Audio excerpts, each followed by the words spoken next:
I mean, I wouldn't say you have to make a new character soon, but I'm not saying that you don't. Say you have to make a new character soon, but I'm not saying that you don't. Say you have to make every time. It happens every time. The loop of death. Whoa. Because I forget to mute it. Whoa! That was terrifying. Yeah, it is terrifying. Because is that my audio? No, that was mine. Yeah, That was new mine. age music was going that. on. It was pretty great. Your voice effects are taking control. Ah, we are in the Matrix now, or We're in something. the Gatrix. Oof, the Gatrix.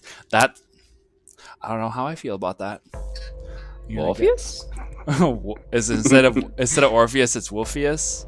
Wolfius? Wolfius? Oh my god, that's horrible. That's a really bad I'm joke. done with all of I'm them. so thirsty. Listen, it's been exactly what, 36 hours, 48 hours. Don't even talk to me about being thirsty, sir. Okay? Okay? What are you talking about? Oh.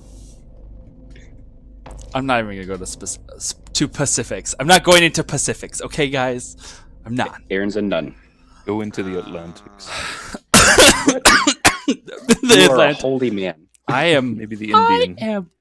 No, I'm not. Okay. Oh, it's made me choke on my water. Sorry. Well, that's what we do here. We make people choke on their water because. Yes. Yeah. I didn't even realize we're live already. Oh shit, Oh, we're already? live? Yeah. Oh, hi. What did you think I was? That's why the loop happened because we were live. Welcome to Christian Mingle. Oh. Yeah. So, got dark. please swipe left on all of us. Subscribe to my page. All right. Swipe right. Oh man, I'm way out of practice. No, Whatever. hands The below. bell to get notifications about the channel. The bell. It's over there. Yeah. And if you want to find our OnlyFans, it's over there. Oh, No, that one's down no, here. In the doobly-doo. Yeah, in the bio below, you can find all of our OnlyFans accounts. Just kidding. That is was not. forced. I was forced. They made me do It's it. canon. It's canon. No. That's horrible. Horrible. Okay, so last we left off, the brigade had made their way downtown via not going downtown. I just was gonna beat you to it because I knew you were gonna say it. But you guys had gone north towards Silvery Moon, and had managed to get struck by lightning on purpose because you wanted to. And then during the crazy storm that ensued, had landed in the depths of the high forest, whereupon you were covertly boarded, I guess, and then slightly, taken out one by one. Aliquin and Iskra, just moments before being discovered, Aliquin had grabbed Iskra and dimension doored them both out into the depths of the woods, in the darkness, in the rain, in the storm, as you do whenever, you have strangers in the house. And the rest of you, Alec Kindred had gone invisible, Sonder and Sol had been knocked out, Galil had been in the lower decks with some of the other passengers, and long story short, you guys discovered that they were a group of elves, these wood elves that had been on a hunt, as it were, to they were hunting something that had been plaguing the depths of these woods, and it was something extremely dangerous. Knowing then that Alec and Isco now found themselves outside the ship in the middle of this hunt, as they had just been in the process of catching up to it, whatever it was, you guys, Galil wasted no time in jumping overboard once he had discovered a direction of this undead creature and ran towards it. The rest of you, minus Kindred, following suit. Aliquin and Iskra, while out in those woods, trying to calmly make their way back, thinking nothing was, too terribly wrong, quickly found themselves to be in the middle of a whole mess as they discovered that they were not alone out in the woods and that whatever the creature was that was out there was prowling close by. The elves, and as well as Sandersoul and Galil, who had already kind of been on there, then made their way into the woods trying to find Aliquin and Iskra before all was lost. You guys found them, and it found you. A large creature that seemed to be something of nightmares, as it were, that had thus started to attack all of you, along with two of its smaller ghoul-like ghastly cohorts, and a battle ensued in which you guys defeated some of the shadows, defeated the monster after a large explosion from Kindred that had knocked some of you guys, some of you guys a little closer to death. And I think that's pretty much it. So, that being said, the beast now slain, you guys are gathering together. Let me get all the appropriate sound effects going. As currently, the rain has kind of stopped. It's more of a large amount of drips coming from the trees. You can tell that it's just kind of like that last moments after a storm when everything is kind of falling around you. There's still some of the grass that has been burned from the fireball that Aliquin had used. Evaporating the water nearby, as well as setting some of the plants, to a small simmer and smolder. The steam now rising from the spots where those fires had been. And you guys have a brief moment as off in the distance you hear the sounds of what sounds like more of those creatures that seem to be running quickly towards you. You can hear in the distance the snapping of twigs and the footfalls that almost sound like galloping as creatures going through the underbrush of the tall bushes and ferns and stuff that are around you. One of the forest elves, whom... There we go. Now you guys have a little overview. You guys see one of the elves, the one who appears to be the leader, her name Vinren, goes up and stabs her sword into the beast itself, and then grabs some arrows from her quiver and knocks them into her bow, and turns to the rest of you, saying, "Okay, now it's time for the battle to begin. We've killed the shepherd. It's time to take care of the flock." She nods to each of the other four of the elves, and they all gather arrows, and they pull them back. And as they pull their fingers back along each of the arrows, they fire them off into the trees, and as they fly, they light up, emitting this bright light that then sticks into the trees around you, illuminating the area so that you are no longer in any sort of dim light. She turns to the rest of you. "It'll buy us some time. If you have anything that you will need to do to heal or something along those lines, I suggest you do it now. We don't have but probably a few moments. They will lurk at the shadows, but they get brave, and now that we've killed their shepherd, they are going to be angry." I fly down to Iskra and give her my poultice. Okay. I nod appreciatively and apply the poultice. All right. So Drink it. the Feed it to you. gulp gulp gulp. Here you go. What is the? Go ahead and roll for that. I guess the poultice. That Oh, was true. 4d6, You. right? Do I do that right? No, Yeah. she does. Yeah. Okay. Do you have the stats for it? 4d6 plus 4. I wanna 4d6. see. Let me double check. Yeah. Yeah, 4d6 plus 4 HP.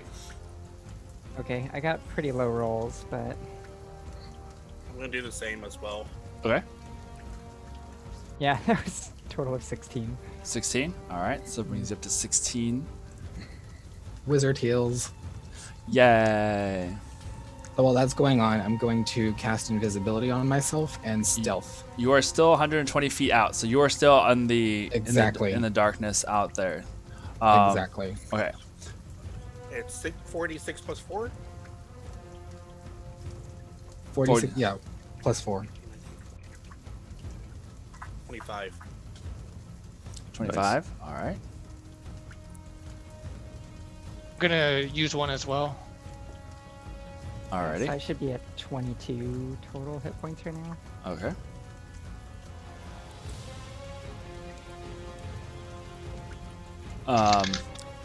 As you guys are quickly downing these potions, you can feel the effects quickly coursing through your veins and. Okay. So you're do the self. Oh my God, what's it called? Plus fall. Defibrillator. The self defibrillator. Little bursts of light, heavenly light that comes from your hands as you heal yourself. Those extra points. I'm gonna take a healing. I'm gonna do a healing potion too, real quick. Okay. So you guys gathering together. I'm gonna go ahead and move the carcass of this thing. Remind me, we can use hit die as well to heal up, right? Only if you're during taking a short long rest. rest. Yeah. Which Gotcha. would be an hour or two Right. Yeah, at least an hour. or so. All right. So, So then for my stealth, do I get an advantage since I turned invisible? I think yes. I think that's how Okay. that works. Good. Oh, it doesn't matter. Um, I got a 12. Okay. I'm gonna talk to everyone around me, whoever's nearby. Okay. Is this something that we must fight, or shall we flee? Are you talking to the elves or to your party in general? Everyone, anyone who can hear me. Okay. The elves kind of look to the rest of you guys that are gathered there together, and when no one seems to say anything, they turn. Vinren looks over at you, just like, if you wish to try and reach your ship now, then you certainly may be able to do so. But the best of luck. We're not going to move. We have to make sure that this flock doesn't do any more damage. Now that they don't have a shepherd to guide them, they're liable to spread. And these creatures, you don't want them to spread. So let me take a look at your wounds. How badly are you hurt? I'm hurt, but I can manage. Are you sure? What is your life at right now? Okay, out of character. I'm at a 40 out of 60. Okay. If you need, let me know. I can fight near you. I have an extra healing potion in case. Or any of those who want to go back to the ship. Maybe now would be the time to do it. Well, I don't think we should split up. Maybe we can at least change the terms of the fight. I look You at now can Gazil. here- fight from the ship, right? You guys That now might be good. here at the edges of the darkness, just out of sight from the light. Those of you who don't have dark vision already, those of you who do, you can, I think, can see. Kindred, you would have seen this first. You take cover and kind of crouch down near one of the trees as you were trying your best to stay out of sight. And you can hear in the underbrush, similar to in Jurassic Park when you see the raptors running through the grass. You see something similar through the bushes and the ferns here in the forest floor. Dark shapes just gallop by you on all fours, just running. But they are not like horses, or they're basically man-sized, but they run, and as they go by, you can hear the occasional screeches and snarls as they're like, and they're just running quickly by you. None of them seem to stop to take notice of you as you crouch there. Which direction are they heading? Like towards our ship? They're or heading towards the light. group? They are coming from the direction of the ship. And they're coming in all, like, there just seem to be swarming. You can see that there are some that are off Would I have been able to forward from you. count the shadows that I saw run past to get an estimate of how many there are? That pass by you, maybe 2 or 3, but you can see that there's a sizable amount that seem to be coming throughout the forest in this direction. Not like hundreds or dozens, but there's quite a few that you can hear moving through the underbrush in your direction. And as you guys are in the light, you guys can hear them now prowling around the edges of the light, just barely visible, as you can see the shadows moving in that dim light. You can see the bushes and the ferns kind of move as they sit and snarl and hiss at you from the distance. I'm gonna start hiding. Iskra, you have a point. If we can get back to the ship, then we can use our weaponry there to fight. If we're able to get to there. And we've determined that using Spy's Member doesn't break my invisibility, right? Right, because it's telepathic. Okay. So then, seeing the majority of them pass by me and waiting till like they're not continuously running right past me, that's when I'll like Spy's Member the group and just tell them, I've counted a handful so far. Shadowy figures on all fours. They're all racing towards y'all. And you can see where the bright light is, where they're at, because it's not. I mean, the distance between where the light and the group was to the ship is about a football field. Imagine like a full-length, full-size football field. And you were about halfway between those two. Or a little closer to them, I suppose, because you're only at 100 feet, so. If we wish to flee, I can help us do that now, but we need to make a decision quick. I'd like to stay and fight. I'm staying and fighting. Okay. In that case, I'm gonna cast Entangle on the ground in the direction between Kindred and us. Okay. So, let me get a marker. All right, so that would be over here on this side. What's the radius of it? It's a 20-foot square. 20-foot square. All right. And where would you like it to be? Like here? Basically? Yeah. Yeah, that's good. Let's say. It makes the ground turn into difficult terrain, and Right. You gotta succeed a strength saving throw, or be restrained. All right, so we'll say this box there is the difficult terrain. All right, you see it? Okay. Can I see if anything else is coming from the other directions? Oh yeah, you can hear it's like they're encircled around you in the shadows right now. It's not just the one direction. And I would say the light area kind of encompasses like this. They basically shot lights into these kind of 4 trees on facing you guys, so you have that inner section has the most light, so you guys can see without any issues. And now that you have this light, you can see the creature that is dead on the ground is starting to almost decompose, but more like he kind of blends into the shadows that are creating. are being created by this light. So in the shadows of himself that kind of sink in, you see what looks almost like a starry night sky in those shadows briefly. Every now and then you'll kind of catch the light and it kind of glitters like stars as it sinks deeper into the ground. By the I way, grab his as staff. nice. You what? What'd you say? Oh, sorry, go ahead. Oh, I was gonna say as a bonus action, I'm going to do cunning action to do hide. All right. Make a stealth check. Where are you going to be hiding? Because you're currently in bright light. I mean, Behind the tree. All right. If you get inside these 4 trees is bright light. Currently. Oh, I see. Okay. So it's like having not quite like having spotlights or floodlights in on your position right now. So you could try and crouch down into the brush, but it's not. There's not a lot of shadow for you to kind of try and hide inside of. Okay. Yeah. I'll try it. All right. Which I'm gonna grab. Oh, sorry. go ahead. Oh no, it's David's turn. Couldn't find my D20 for a second there. So then seeing them all group up now and they're at the edge of the light. They seem to be like patrolling the edges of the light.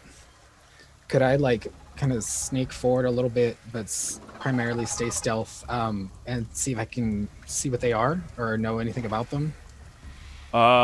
You're still a ways off. Like you still have about 100 feet to try and get to where they are at. So yeah, you can make your way in that direction, but you're not like close enough. Moving for slowly. Sure. What'd you roll, Soul? 29. 29. Okay. You kind of sink down into the brush as best as you can to where you almost look like you are submerged into the ferns and underbrush that's there around where you guys are at. Whatever is not already burnt and trampled on. Okay. While he's doing that, I'm gonna grab that staff that the creature was holding. Okay, it's about as tall as you are, maybe a little taller. Cool. That's perfect for a bow staff. Nice. You're welcome to try and use it if you wish. That's scary. Just saying. I I'm gonna look grab it. toward one of the elves. Sure. You have. So there are the 5 there. One of them has like a helmet on his head that looks kind of elven. Then there's Vinrin. Most of them have their hoods pulled back now. There's no point in them trying to hide as much as they can. Whoever's closest to me. Okay. Look down and There's either Vinrin, who seems to be the one in charge, or Ralden is the other closest one. okay, Vinrin then. Vinrin. You can see her as she kind of she has now her bow trained out into the shadows, just kind of waiting for a clear shot. It seems like. Have you fought these before? What's the best approach? She kind of looks over her shoulder just briefly at you. It is best not to let them get too close. If you can get them from a distance, it is better. Like, But pull out the longbow. if they get close, as she's like saying this, you notice the smell. That same deathly odor that was there before is strong and is now kind of pervasive. Now that they are like circling you, you get the occasional whiffs of like decaying and dead animal kind of smell, along with just it's nasty. So hearing that, I'm going to take out my whip. Okay. What happens when I touch the staff? As you grab the staff and it feels light and almost like hollow, to where it doesn't have a lot of weight to it, and almost like it'd be easy to crumble. And as you like grab it and let go of your hand, there's almost like a tar-like residue that kind of sticks to your fingers. Yeah. Okay. Never mind. Yeah, let's wipe that away. I'm gonna wash that away with water. But I'm gonna go ahead and if I can get to the center between all the 4 trees.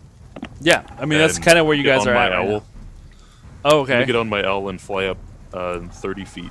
Just fly up 30 And then feet. pull out my bow and be ready. Where did I put my little doodads? I just literally it's like I just had them just for this. 30 feet. So Yep. this is about 15. So you're about there. Whoa. Yeah, that's fine. But puts you up pretty high. So All right. as I'm sneaking up towards the group, coming from behind them, trying to rout them, if Yeah. possible, I want to. Any moment that I see about 3 or more of them clustered within a 40-foot area together, I want to cast slow on them. Okay. Right now, you haven't seen any that they don't seem to be like clustering Like- together at all. They kind of seem to be maintaining distance and just kind of rotating around. But just watching like for that opportune moment in case it does happen. I'd Okay. cast slow on them. All right. I'd like to try to run up the tree and just get myself situated on a branch. Okay. Right now, the closest branches are probably a good 70 feet above you, 60 to 70 feet up. They're up rather high. So if this is about 30, it's probably about another like span the same size, a little bigger. So that is just too high for me to go unless I like try to jump after I get to the top. Jump on me, jump to Sandra, then jump up. I think, Yeah, use me. Use me. Use. I think I'll don't go have. for it. Yeah. Okay. I don't have something to keep you 60 feet in the air. Unfortunately, I was not prepared for that. Big ass candle behind you. Well, yeah, but even this candle, it only goes like up so high. So, So Just- if I dash up the tree and Let's then see. like Prince of Persia at the end with like an acrobatics check, sure, maybe I can get you it. could definitely try, Get some string and dingle her from the ceiling. right? I mean, you're not going to be in You're camera. up here. You're not going to be in camera, but that's fine. Go ahead and make a acrobatics check to try and get up there. Okay. Now Sandra and I can go up vertical surfaces. Right. Yeah. For that first part. So. As you Next bit as is you going to be take a off 22. 22. All right. So running up the side of the tree, you get to the edges where your feet stop making purchase and then leap forward, trying to grab onto the slick, rain-soaked bark. As you wrap your arms around it, you use that momentum to kind of loop yourself back up and around. Some of the skin on your hand kind of burns a little from grabbing the bark and like it twisting, but you manage to get up there and shake your hands off, releasing down below you guys another like sudden downburst of wet droplets that kind of get shaken free from the branches above. But you feel that you are pretty high up. At that point, you can see one of the archers, one of the women, like they see one of them and they release a bow. It flies through the air, striking into the darkness. You hear a brief little yelp of pain, but nothing seems to move. She's like, I don't know what we can do to get them to come out, but this is. I don't want to give them the chance to wait until this light fades. She goes, this was Vinren. She tells the other archers, find your targets, get ready. And they all seem to like find something and start tracking it into the darkness. Vinren turns back to the rest of you. If you believe in any personal gods, I suggest that you pray to them now. Fire! And they all fire off these arrows into the darkness. I would like everyone to go ahead and roll initiative, Nice. as we are now 13. okay. I got 18. 8.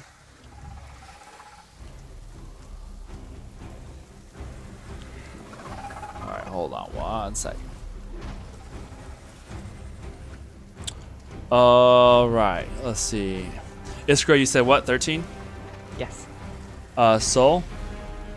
18. 18. Sonder. 8. Straight 8. Okay. Aliquin. 18. 19. Galil. 14. Nice. Kindred. 20. Rolling high again. Alright, the elves get 11.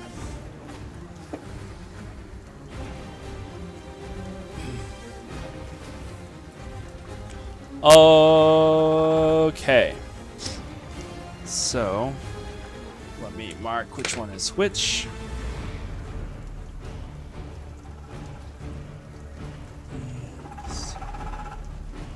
D E. All right. As now the creatures move in, you can hear the arrows all fire off, and they all start striking their targets. And with that, it seems that releases whatever hindrance those creatures had to begin with, and they rush in from several directions at once. Let's see. So first off, we'll have Kindred. What are you doing? You're probably about, at this point, like 40, 50 feet from the line of light itself. Okay, so pretty much have them and then creatures and then me. Like in between. Yes, and yeah. Okay. Do I see one of them? There is one that's not too far from you. Yeah. Okay. Locking onto that one, I'm going to spies remember the others and tell them I'm gonna backlight them. So as soon as you see the light, focus on it, and then I'll cast fireball at it. Okay. So you're casting firebolt or firebolt? Ball. Fireball. All right. Boom.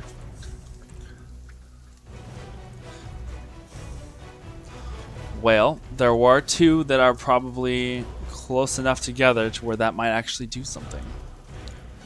Where's Galil at?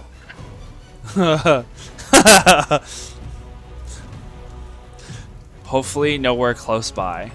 Pushing Aliquin into it. I'll be fine. Fine. I'll be fine. I'm fine. I needed my eyebrows done. Oof. So yeah, you fire off that light that then blows up in a large flaming explosion. What's the DC on it? 17. 17. Where am I at? One is a 7. The other one rolled a natural 17. Let me make sure that they have no dexterity. Oh, you get your Pokemon song. Yeah, no. So 1 success, 1 failure. 31 damage. 31. Oof. All right.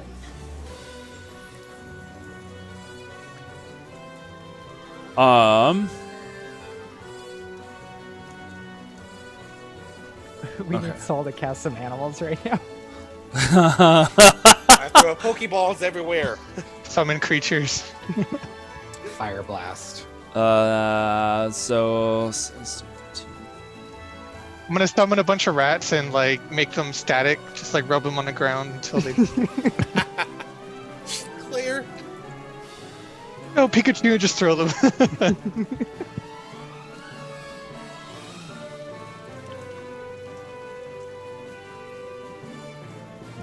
finish doing this, 'cause I did not realize I could do this.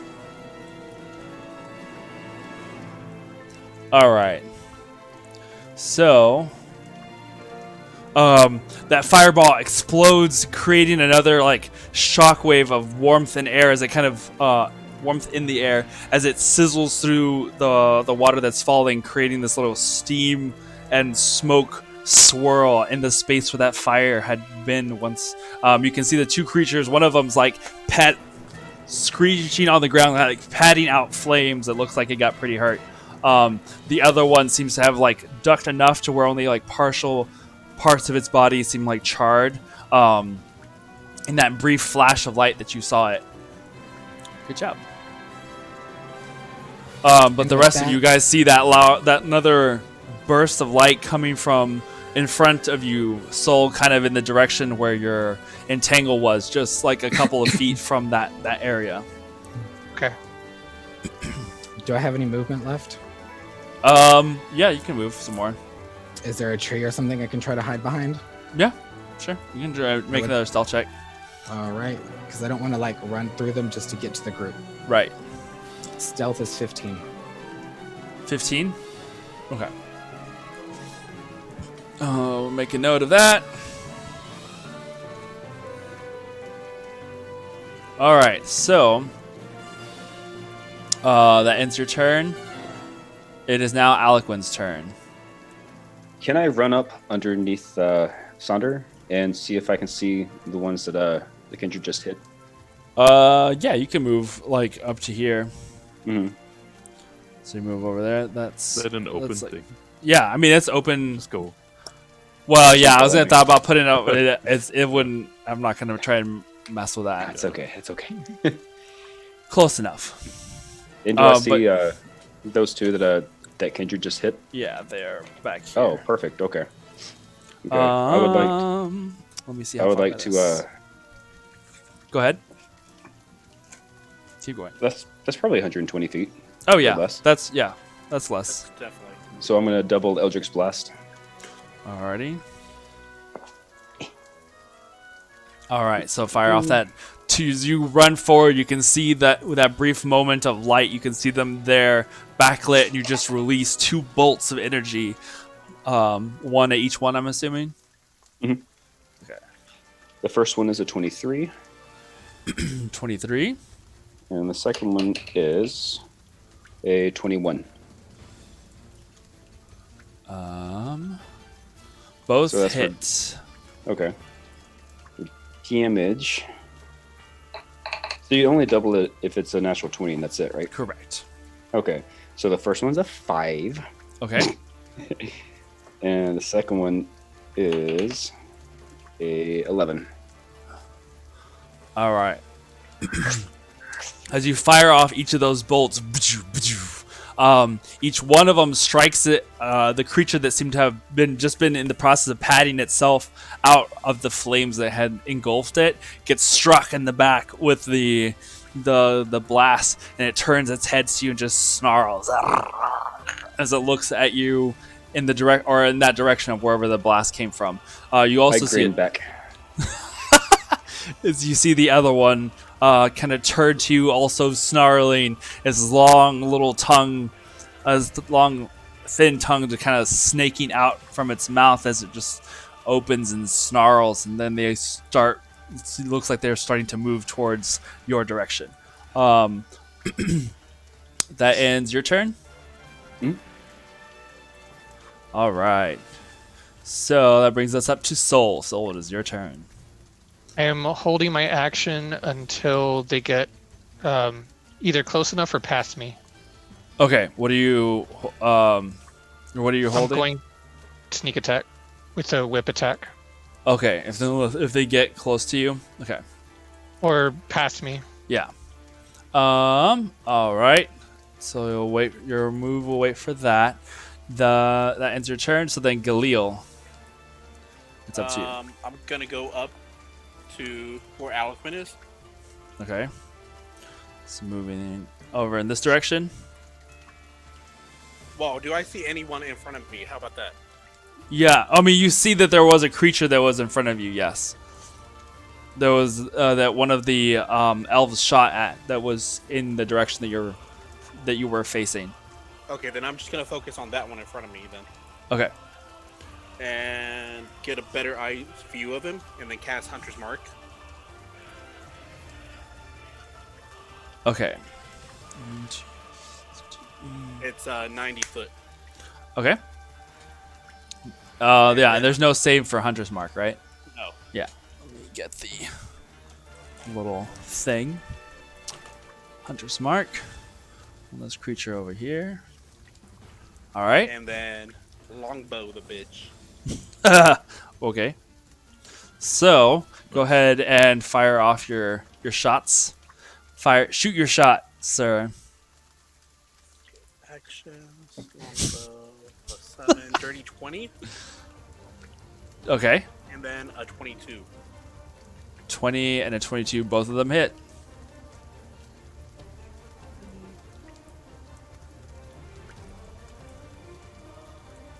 So 6, 10. So 16 damage for that, and then my Hunter's Mark damage. 7. Dang. You So- said 6-0? 16 for the damage, 16. and then 7 for the Hunter's Mark damage added. All right. Nice. And that's with the 2 shots. Both bow shots? And, yeah. Yeah. All right. So you fire off the bow. Scene is where the elf at your side had fired off. That would have been the smaller of the elves, Kelilinda. She had fired off. You kind of matched where that arrow had disappeared and where you had heard the shriek from earlier, and you matched that same shot as you fired off and sensed it with your Hunter's Mark. You know where it was at, and fired off that shot there. Good job. All right, so that brings us to Iskra. It's your turn. You are now 60 feet on top of a bunch of candles. Oh shit. That's fantastic. Precariously placed candles. That's awesome. Whoa! It makes sense because you're on, A tree branch. you're on a tree branch, Yep. so it's precarious. You don't I'm know on a mighty redwood.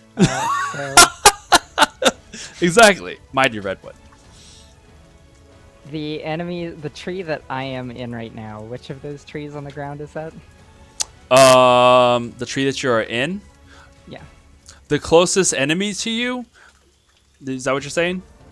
Well, just which tree am I in right now? Is Oh, it you'd now? be this one. Okay, perfect.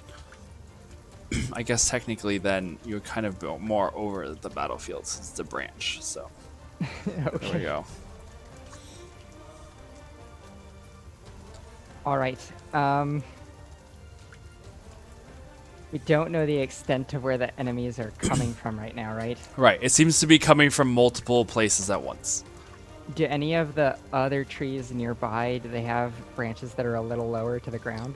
Not. This was like the lowest branch that you could find of the four, because of how tall, how high these branches of most of the redwoods are. This is the best you could afford at the time.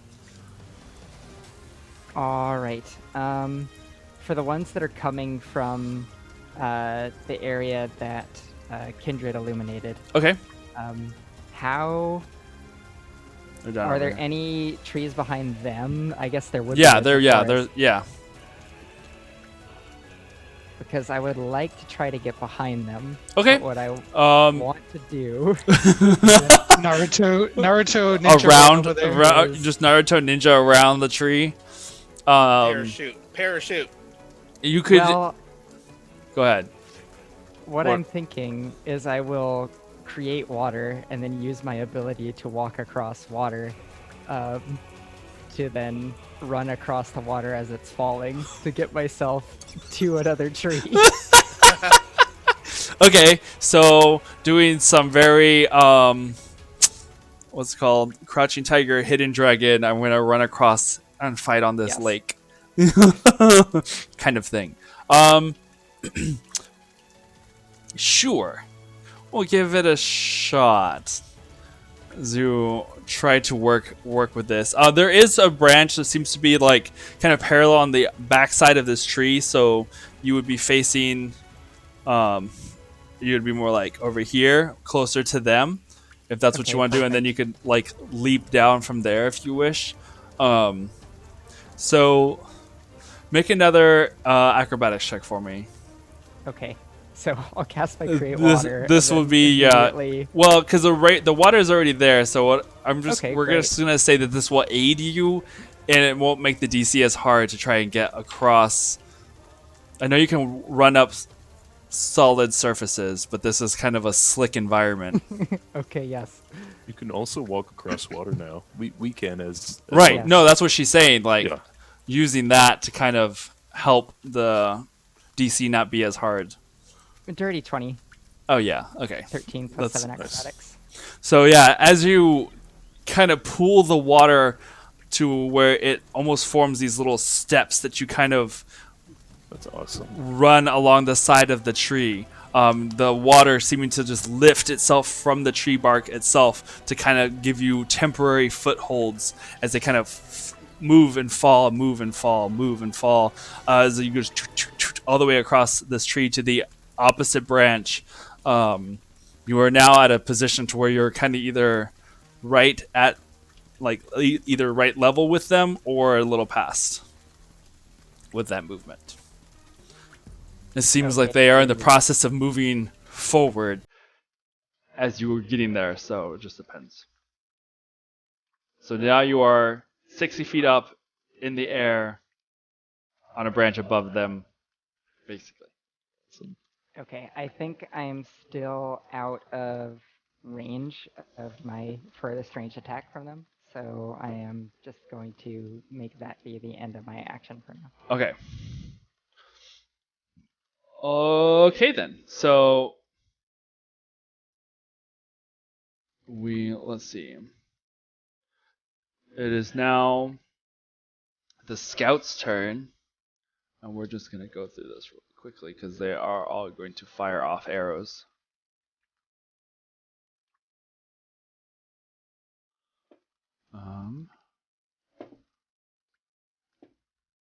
T-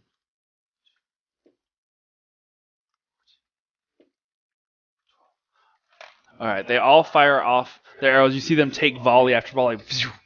Some of these arrows, you can hear them strike and find purchase inside their targets, and some of them you can see that they just disappear into the darkness wherever the creature seemed to have just been moments before, but is no longer.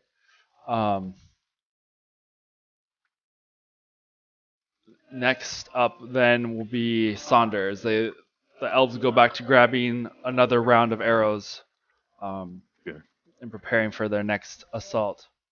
So Saunders, your turn. As I'm you gonna get have that, my owl. Oh, go ahead. I'm gonna have my owl go before me, and It's holding roll you a- in its claws. Don't forget, so it can't make Right, any yeah. attacks unless it drops you. I know. What I want it to do is perceive to see if there's any monsters that are nearby in the area besides the ones that we've found so far. Okay. So make a perception check for your giant owl. Okay. And that will be its turn. And it speaks telepathically to you? It does. Yeah, we Okay. share the telepathic bond. That is. Hold on.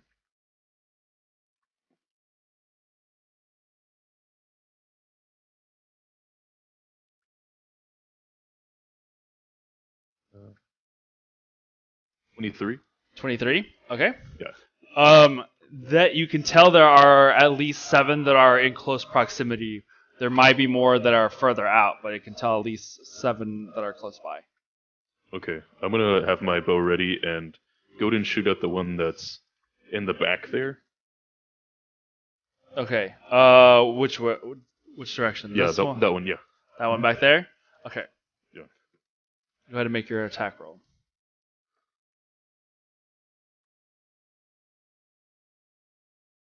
That is a 26 and a 11.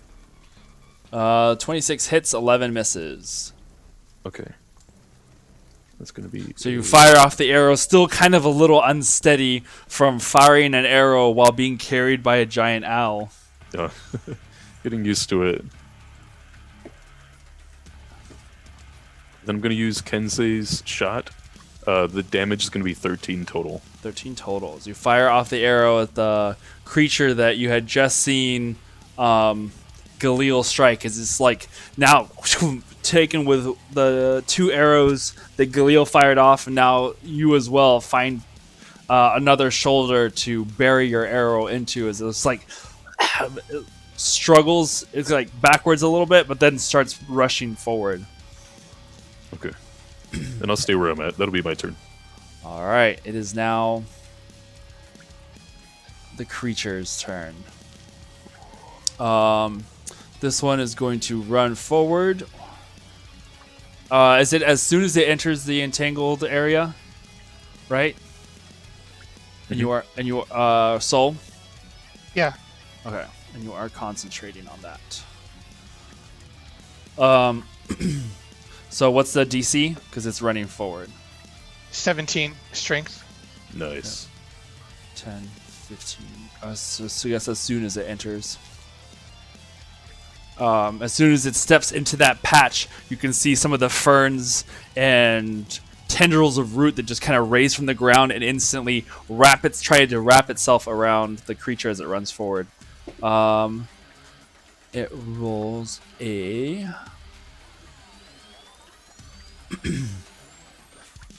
12 on the DC Nice. for a strength check, right? Right. So that one is now restrained, right? Is that correct? It is restrained.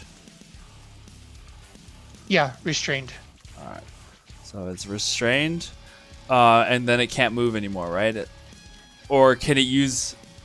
It can use the action to make a strength check against the spell save DC. Oh, okay. So it has to do it the first time as it enters the area, and then after that it uses its action to get out of it, right? Right. Got it.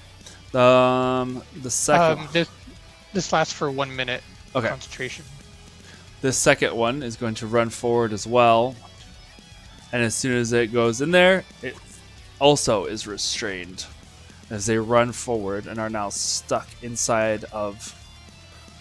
You can see their vines and roots and ferns just kind of wrap around their legs, so you can see them kind of, or they had been using it as cover. It is now working against them, as it were, and now it seems like they are now starting to use their claws to tear and rip at it.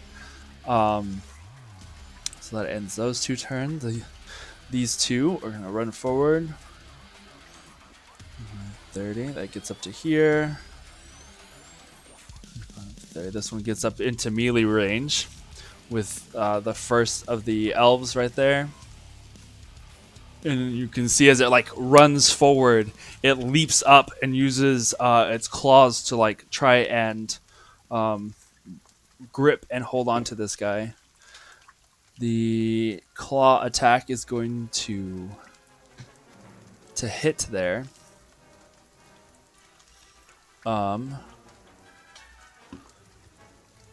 And then his bite attack is also going to hit. This would be Ralden.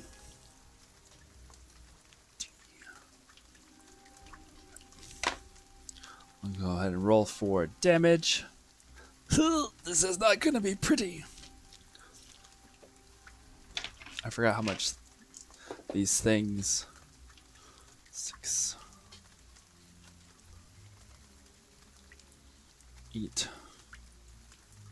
Oh.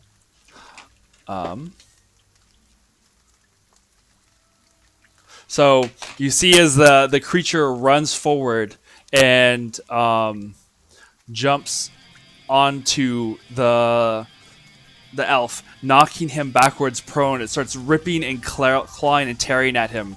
You can hear a brief scream of pain before it's cut with a bloody gurgle as the elf there is eviscerated. Oh no. So that guy is now out. Yeah. You see here another creature move up from around the tree. It doesn't quite get any closer. the one that was hit earlier is going to move up as well. It's coming towards the source of his pain. And then there's another. Oh, wow, I almost fell over. Another one that comes up to that one there. Also starts laying in to see if it does the attack. First one misses. Second one hits. So that would just be a claw attack on that one. So, all right.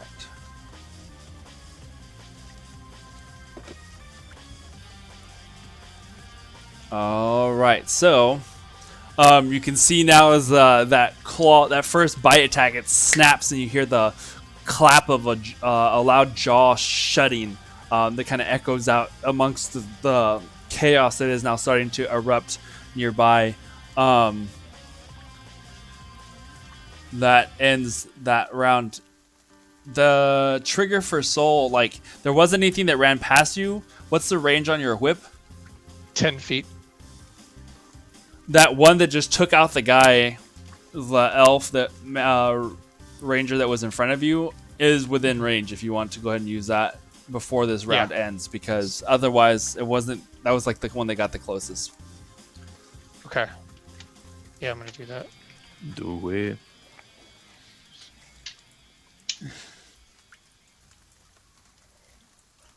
Womp womp. Okay. Rip. Does a 10 hit? 10 does not hit. Okay. As a bonus action, I'm going to do insightful fighting. So I'm going to make an insight check against a creature. Its target is a deception check.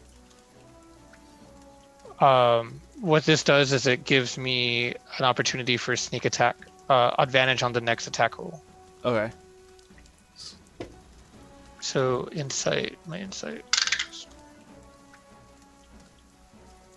I got 16 on insight. And this is, you said, deception, it Deception, rolled yeah. a 13. So you can see how these things maneuver and attack. They don't do it with any sort of impunity.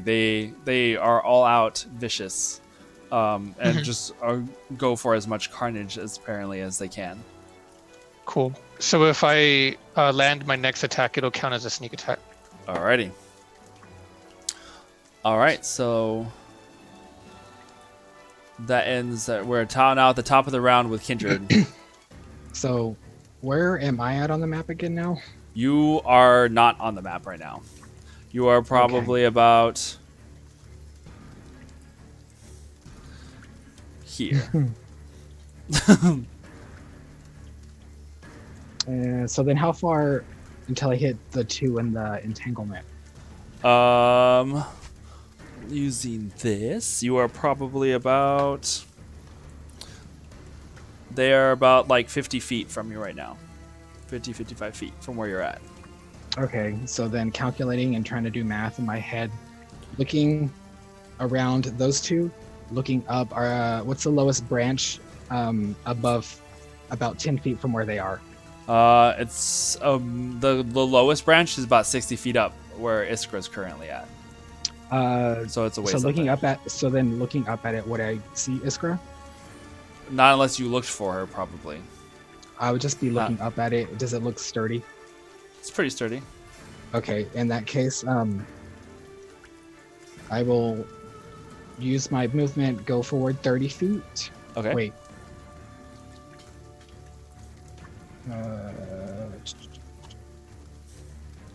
Damn it, it doesn't reach them quite yet. Never mind.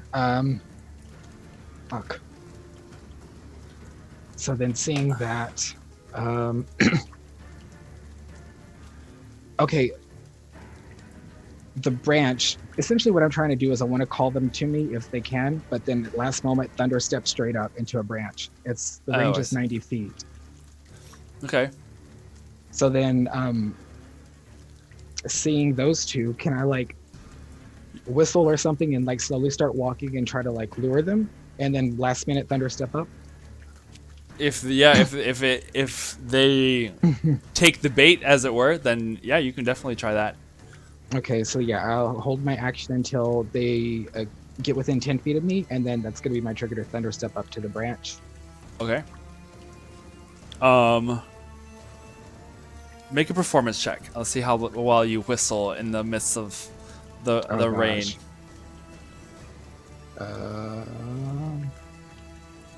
Performance. And 14 plus. It's a plus 2, so I got a 16. 16. Okay.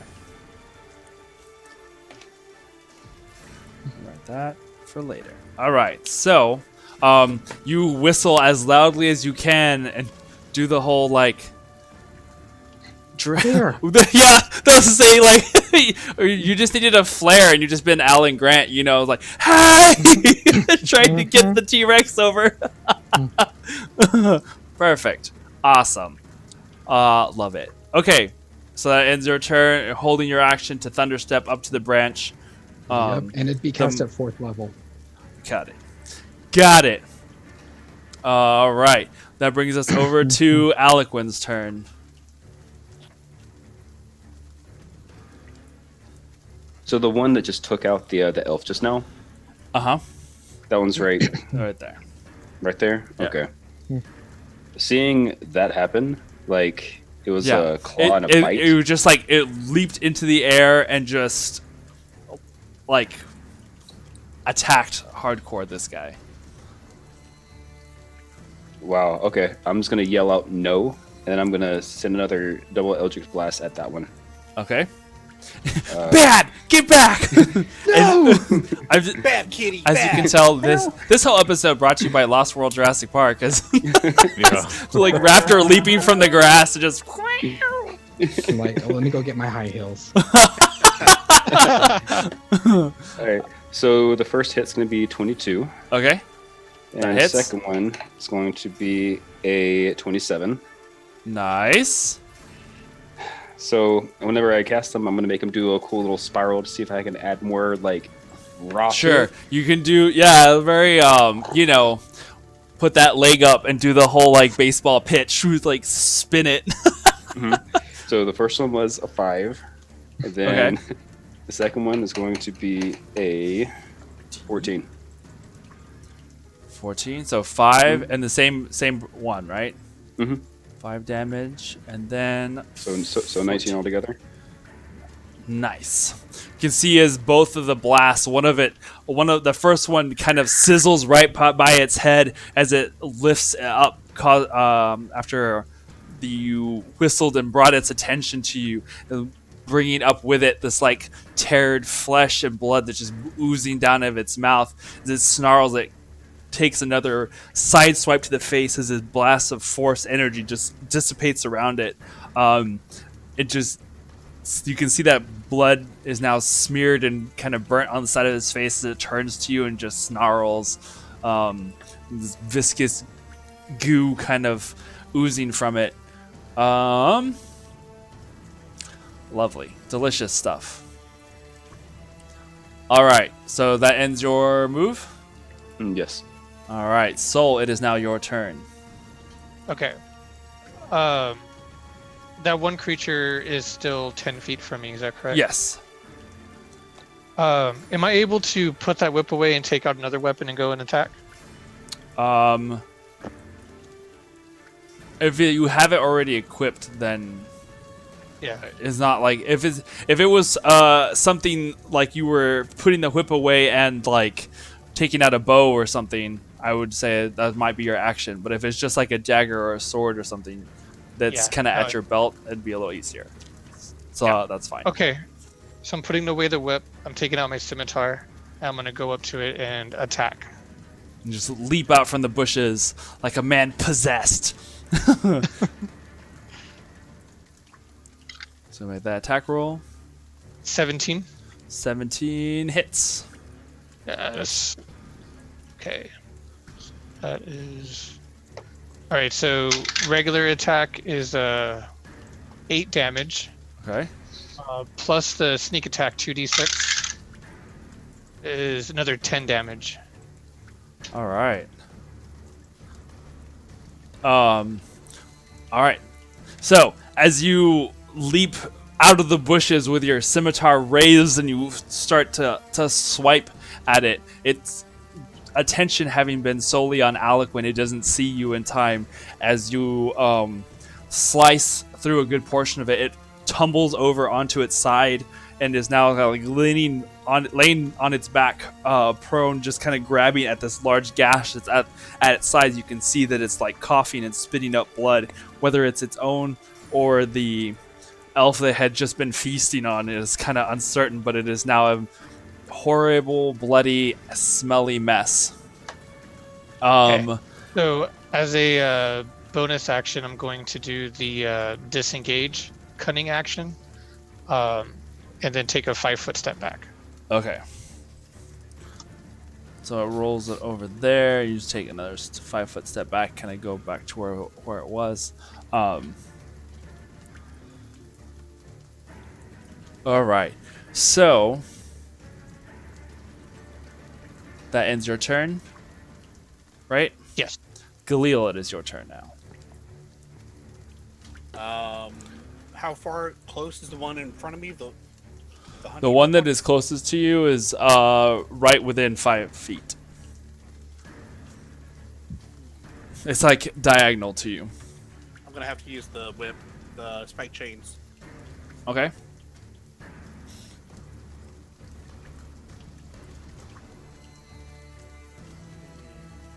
Chains plus 7. First one, 17 plus 7. That's gonna hit. That hits. And then second one, 16. 16 also hits. Okay, for damage, or 1d4s.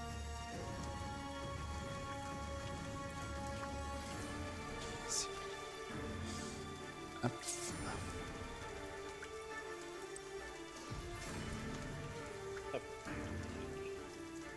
11 damage total, Okay. and then the hunter's mark damage, 10. 11 damage, and then what was the other one? 10. All right. How do you want to do this? I want to literally see the whip go around the neck and pull it off. All right. So as you see this creature that has been moving forward, it's kind of hobbling along, not quite on all fours anymore, as it just kind of runs towards you. Its the arrows from your shots and Saunders sticking out of its body. You take that whip and it lassos itself around its neck.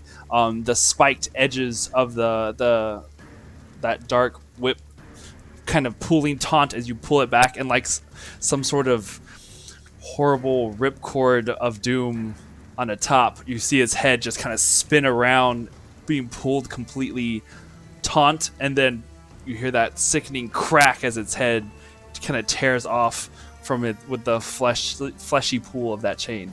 And I take 2 damage from the chain. Okay. And for bonus As action, you can feel it's digging into your flesh under your hands. I'm gonna move the hunter's mark to The next next closest creature. Your eyes quickly scan around. You can see that coming around the corner of the tree, there is another creature that's like pulling on the trees, looking like it's just waiting for the moment to like run at you guys. and that'll end my turn. All right, that brings us up to Iskra. So how close is the closest enemy to me? About 60 feet down. Hey, perfect. All right. Well, if it's 60 feet down, then I am going to use compression, my watery edition of Sacred Flame, twice okay. on this guy. Okay.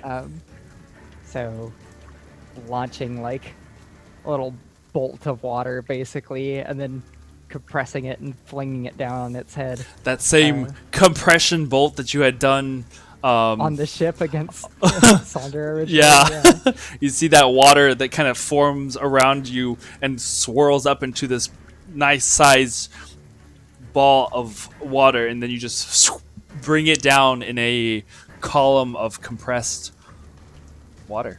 So Um, it has a 15 dex that it has to beat. Well, Twice. I believe. Let me look this up real quick.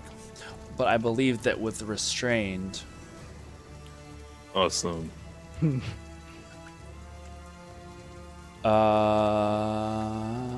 it has disadvantage on any of dexterity saving throws. Good stuff. I believe. I mean, double check. I'm just double checking. Yes. So the first one it rolled was a 7. Ha! The next one it rolled was an 11. So that brings its dex up to a 13 on the lowest. So it fails. All right. It fails. Okay, so that's not very much because I rolled really low. 4 points of damage for that first attack. Alrighty. Is it only does it once, right? The compression? Yeah, but I wanted to cast it again anyway. So Okay. That's the one of the key point, right? Or is it this a is a cantrip from a feat. Ah, gotcha. Go ahead. Oh, I have to do it. I'm sorry. I rolled a 7 again. Okay, and the next one was a 4, so 13. So it fails both of them. Oh no! Iskra has fallen to her death. It is The branch unfortunate was that the struck by tree. lightning. Yeah, definitely, totally what happened. Our first Random player dead. occurrences. Random No. occurrences. That's Not okay. again. The Jerry. We'll just not. I'm just not gonna worry about that Jess right will now. fall. Yeah. She'll be Yeah, fine. we know. It's what just- it know is. you how- know that you are in a You tree. know. Yes, that was 8 damage for the next one. 8 damage. All right. Mhm. Awesome. Timber. You forgot to yell timber. You see these 2 bolts of water just like slamming it into the ground as it's still struggling to tear at the vines and roots that have tangled around it. All right. Excellent job. All right. So that brings us to the scout's turn.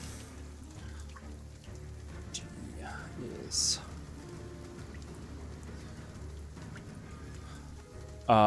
so we only have 4 left.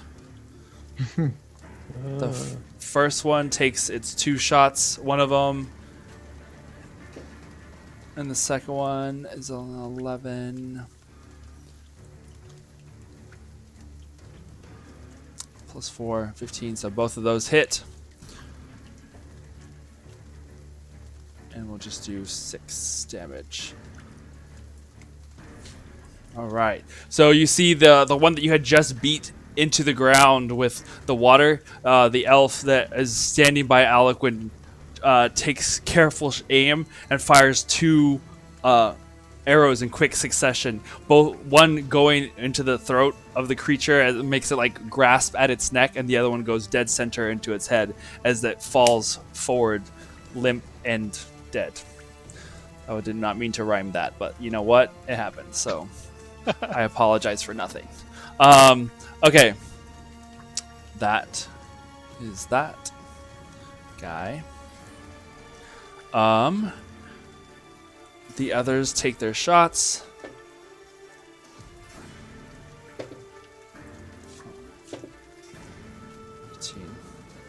So a couple more. You can see that a couple of them have now put away their bows in favor of getting either swords and daggers that they had about their hips and prepared to engage these creatures in melee combat. Sonder, it is now your turn.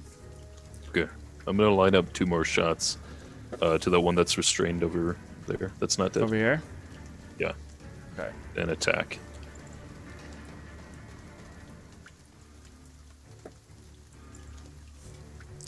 That is going to be a natural 20. 28. Alright. Natural 20. And then the other attack.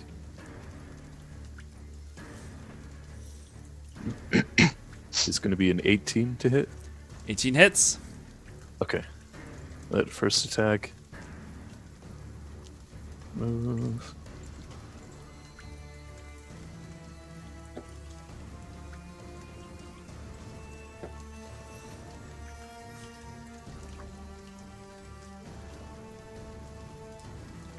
It's going to do 5 plus 2. Back. That is 7 damage. And the second one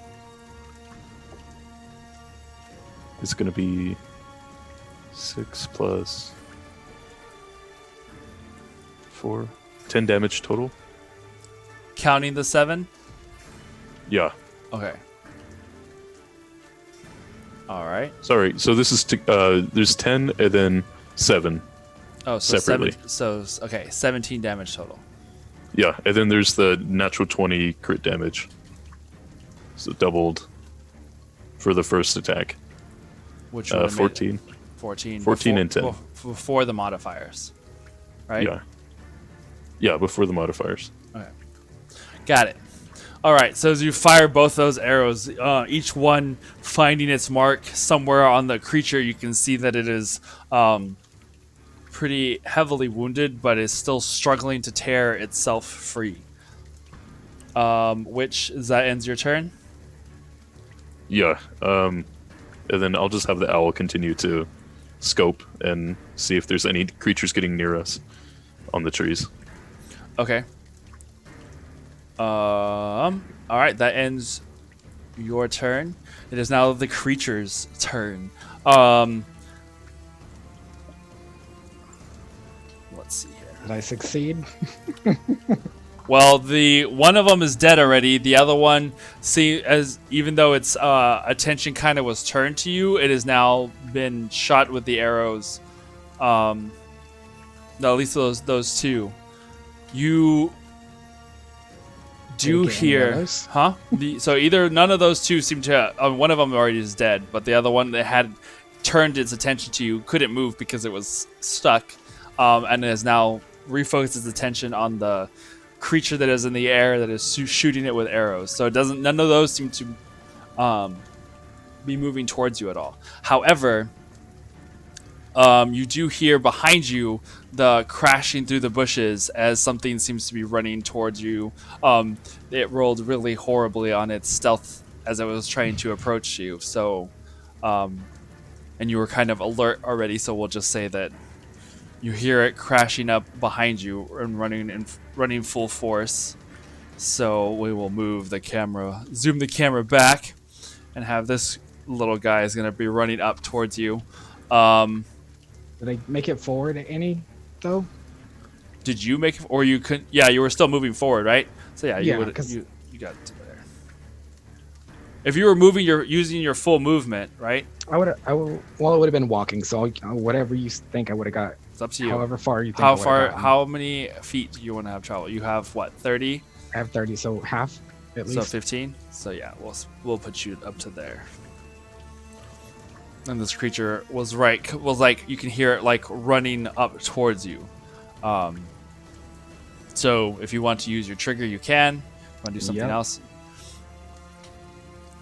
because it Thunder is step up. And it's a Constitution 17 save okay. for 4d10 damage. That would be a 17. I rolled a natural 16. So it gets half. Yes. And what is the 24 total thunder damage, so half that. Okay. So as you guys are in the midst of all of this, you hear this loud crack of thunder, and this kind of echoes out, but this time not from the skies above, but from the ground between you and the ship, as this like flash of light, and suddenly you can feel the shockwave of sound kind of pass over you guys, as now Kindred has rocketed upwards up into the tree. Iskra, where you close to where you were at now, there's a burst of magic that kind of lightning zaps its way from where it had started on the ground, it kind of goes up to the tree itself. Very much unlike lightning normally. It just kind of goes up instead of coming down. And now there is a kindred that looks a little like, for the moment, surprised, and then like, I got this. Just like, whoa, wasn't sure if that was gonna work. That's awesome. And so now you two are up in the tree. So he took the 12. I make a quick wave. I just Hi! What's up? All right. That leaves this creature down here. It is now going to then use the rest of its movement to run forward some more.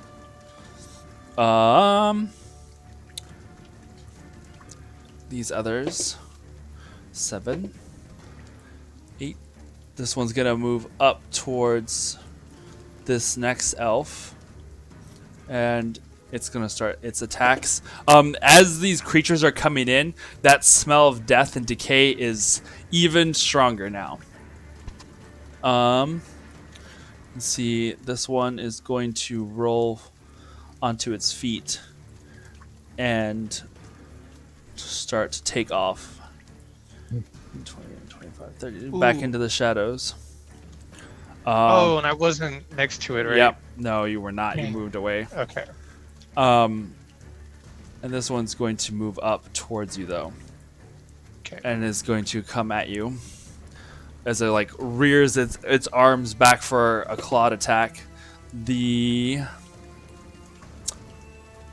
first one is going to be a 16 to hit, That hits. and then the second attack is going to be a 19 to hit. That doesn't hit. Oh, boy. Just kidding. Got it. So you take Well, actually, how far away is he from me? you are 60 feet up currently up here. So from that distance, just from the Nope, ground. never mind. He's out of range. Yeah. It's still another, as you're about probably a good 70, 80 feet from him at the least. Out of range. Never mind. So, okay, I was doing math. The first attack is going to be 9 slashing damage and 8 necrotic from the bite. And then on the second attack, it's going to be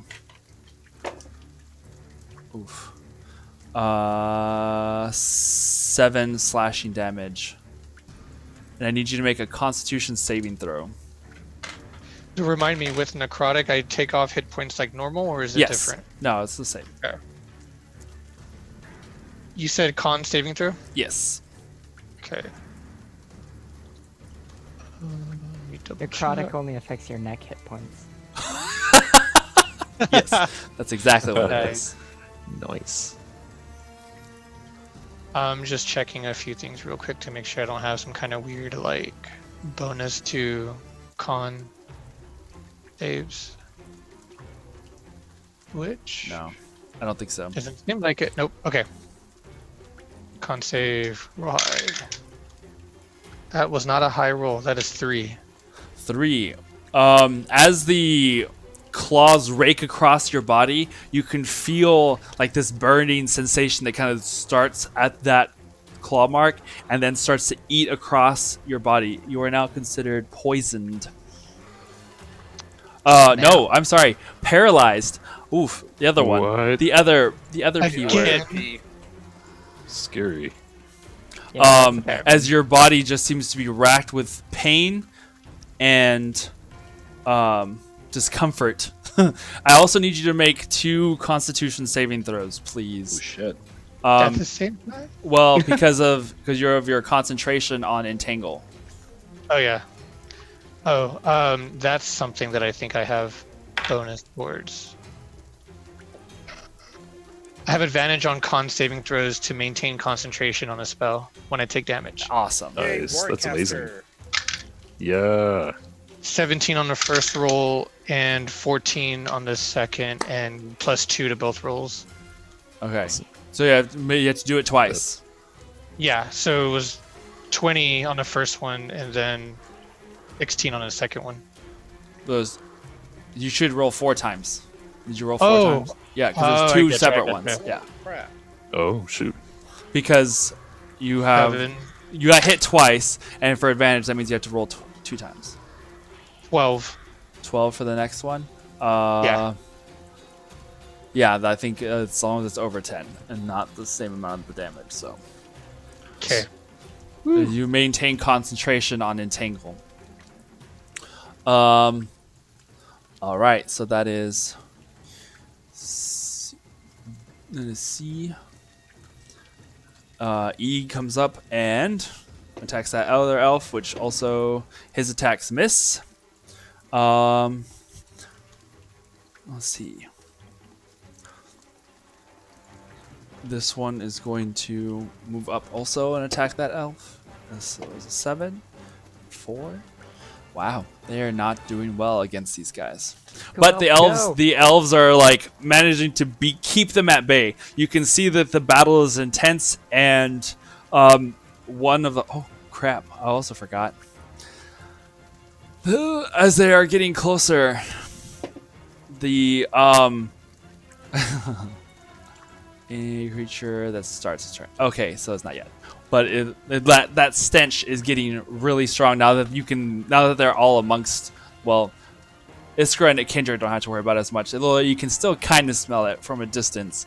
Those of you that are on the ground nearby are definitely smelling this nastiness. Smelly smell. That's smelly. Yeah. The smelly smell. Okay. So that ends the gas turn. It is now Kindred's turn. Wait, Sonder, you did your turn, right? I did it a while Yeah. ago. Okay, I just want to make win. sure. Yeah, that's right. Okay, yeah. Okay. I was like counting down with my finger and not with the button, and then I was like, wait, it just got to Sonder, and I was like, no, I already did this. Okay. Yeah, I go after the group of the scouts. elves. Right. Yeah. All right, so Kindred's your turn. Okay, so up in from my view, like, how many of them do I see? And like, where are they at now? Currently you see the 2 that are directly below you. You can see one that's kind of off around the tree, but it's out of range. It's probably like I said, it's close to like 80 feet from you at the moment. Ah, that's not out of range. For a lot of things, it's out of range. Not for everything. Not for a wizard. Does it look hurt? It looks. I mean, not that you can tell from this distance. Okay. Right now, it's just a bunch of things that are moving in the light, and it's kind of a little bananas at the moment. Okay, so let me see here. What I want to do is, could I have? Let's see, where's it at? So seeing up in the tree, the view, are any of them kind of like grouped and away from my allies? No, they're all mixed in right now. Okay, so everything's all a clusterfuck.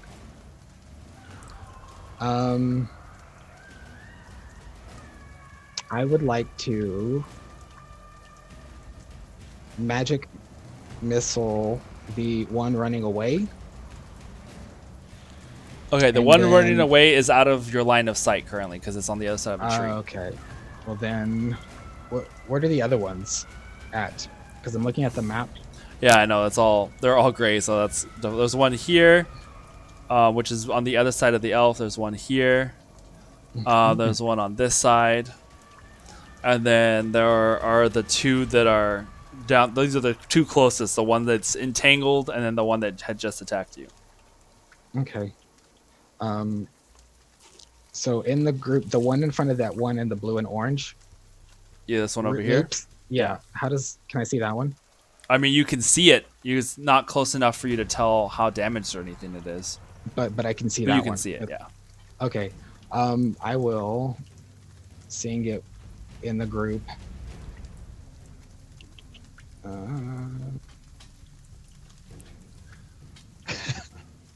Yeah, I'll do it. I'll magic missile it at 4th level. 4th. Okay. Aliquin, you're up next.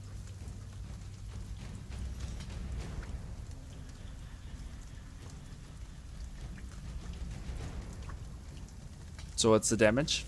I'm doing it right now. So 1d4 at extra levels. One more dart for each, so 2 more darts.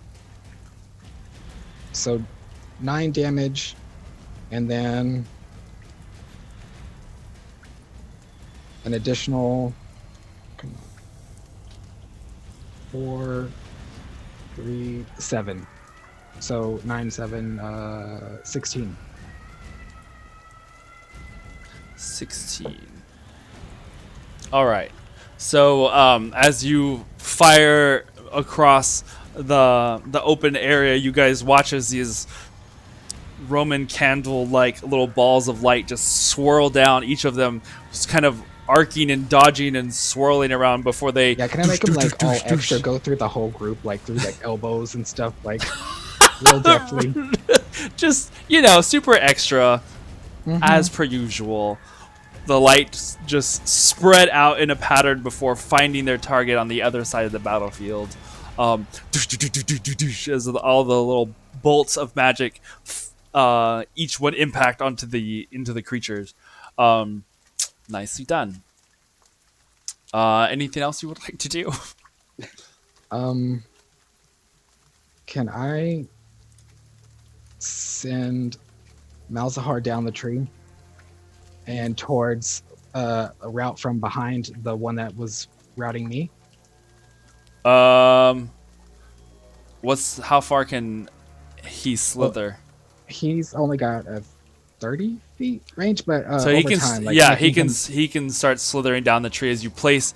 Iskra, you watch as Kindred places a hand onto the branch, and out of my sleeve, like this little snake just kind of goes out from his sleeve and kind of starts slithering down the branch and down the side of the tree. Yeah, he's got a 30-foot movement speed. Okay. He's Orochimaru. All the snakes. All right, Aliquin, you're up next. It's your turn. Soul, you're up next after that. Okay. So, seeing the one that just attacks Soul, I'm going to hold my hands up and kind of do weird little clutching hand sign, and I'm going to do a chill touch on it. Chill touch. All right. As you kind of bring your hands together, the wet grass around you, Soul, starts to kind of frost over, and it's a My dex. My feet. Oh no, it's just a regular thing. Do things. It's an attack roll. Yeah, it's Oh, an yeah. attack roll. Okay. Just an attack roll. So that's going to be a 26, That hits. and it's undead, right? Seems to be pretty creepy. Okay. So if I hit an undead target, it has disadvantage on attack rolls against me until my next turn. Okay. So And then- as you're watching, these little ghostly hands kind of seem to come up from the ground in little wisps before they latch onto the creature, freezing in place, almost like these frozen hand marks go up its leg. The damage is going to be 10. 10? All right.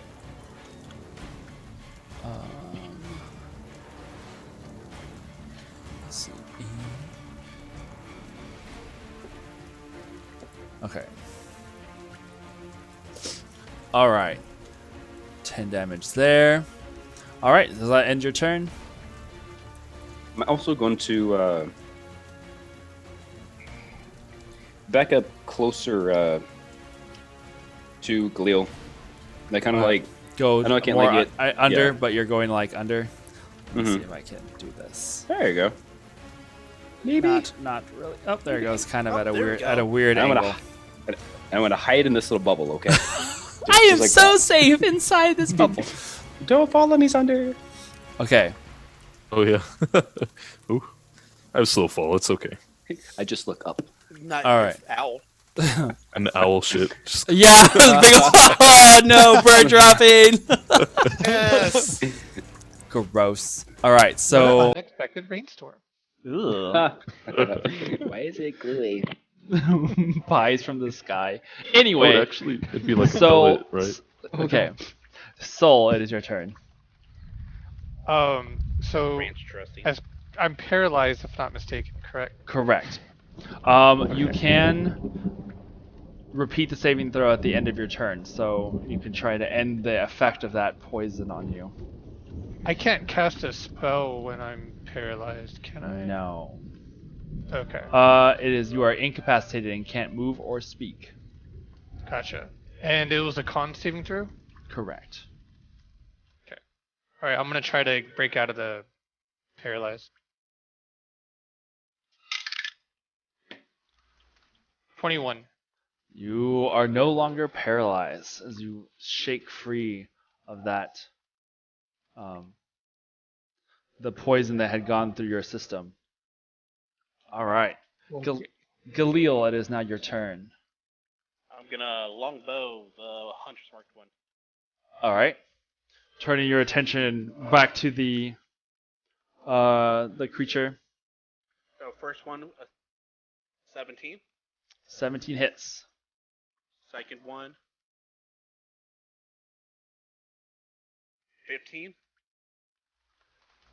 15 also hits. Oh wow.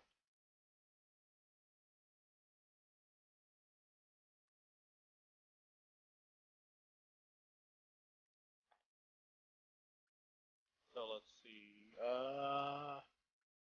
19 damage. 19 total. 19 damage total, and then hunter's mark damage. 8. All right.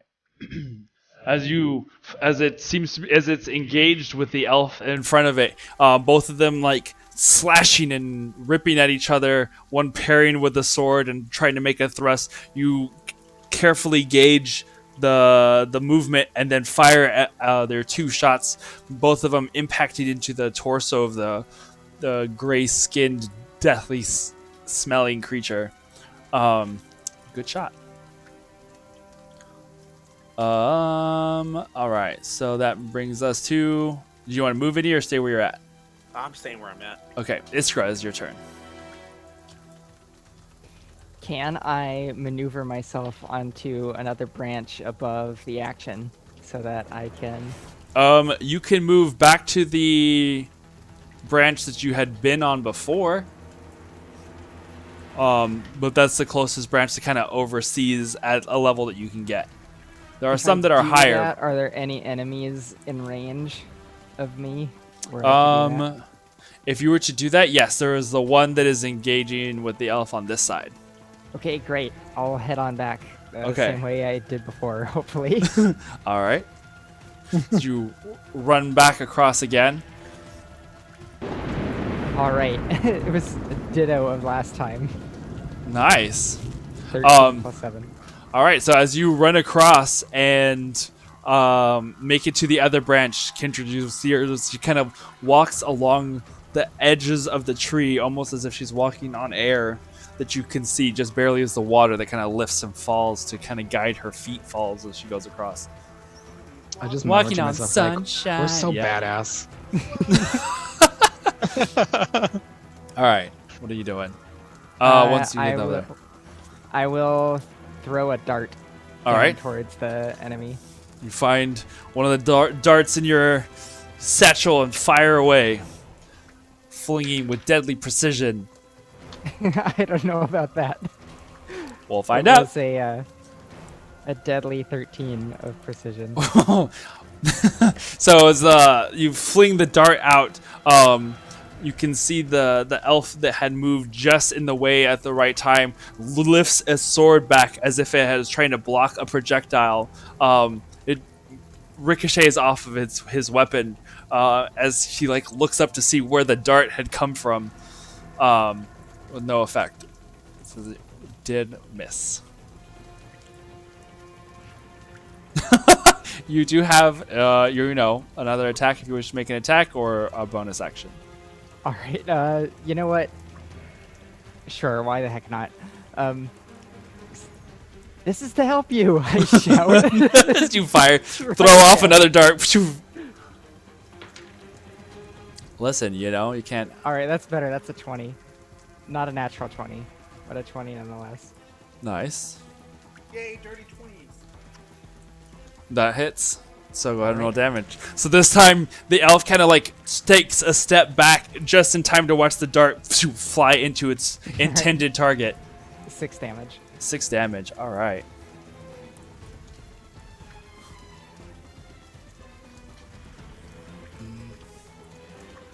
All right.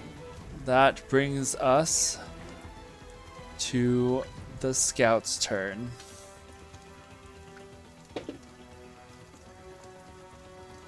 That one misses. That one misses. So it's pluses. Oh, one hits the one in the back. And the one that you just engaged also misses. So we have... Nice.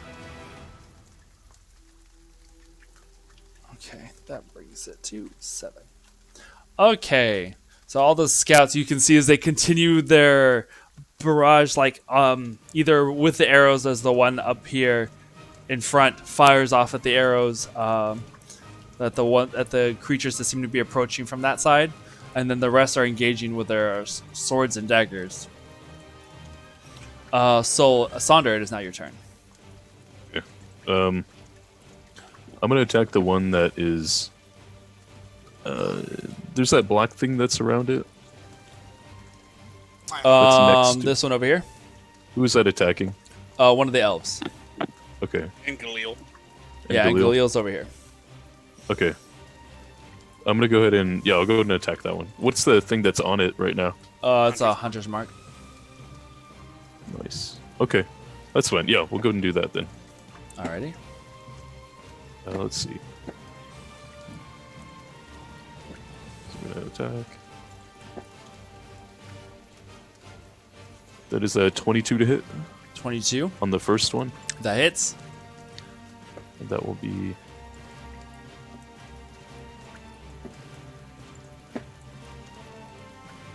10 points of damage. 10 points of damage. All right. And then the second one is a 12 to hit. 12 misses. Misses? Okay. That'll be my turn. That's it. Okay. So as you fire off that arrow, it manages to make its target. The second one lands off hits the ground as it just kind of moved out of the way, and now having been alerted to the hail of arrows that's coming from above. All right, that brings us to the Shadow Guest's turn. Let me just start doing these rolls really quick. This one's going to run forward and runs into the entanglement as well. It needs to do a strength saving throw, right? Correct. This one rolled a 13, so that's another failure. And another restraint.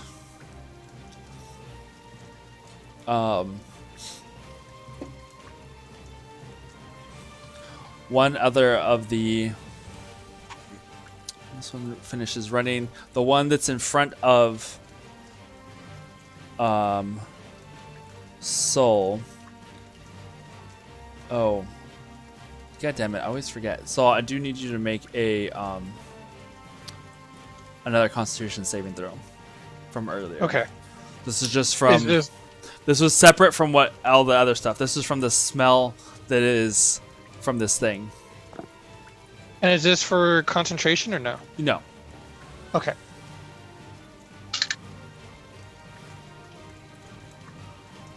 That's a 9. 9. All right, so now you are poisoned. It just means you have disadvantage on like physical attacks. But it's just you want to vomit so strongly from the smell of this creature that it is close to you. I forgot that the last time. So it's going to make its attack roll is a 15 to hit for the first one. Against me? Yes. That hits. And the second one is a 3. So you only take you take 8 slashing damage. and 10 points of necrotic damage from the bite of this creature. You say 10? 18 damage, Yes. no big deal.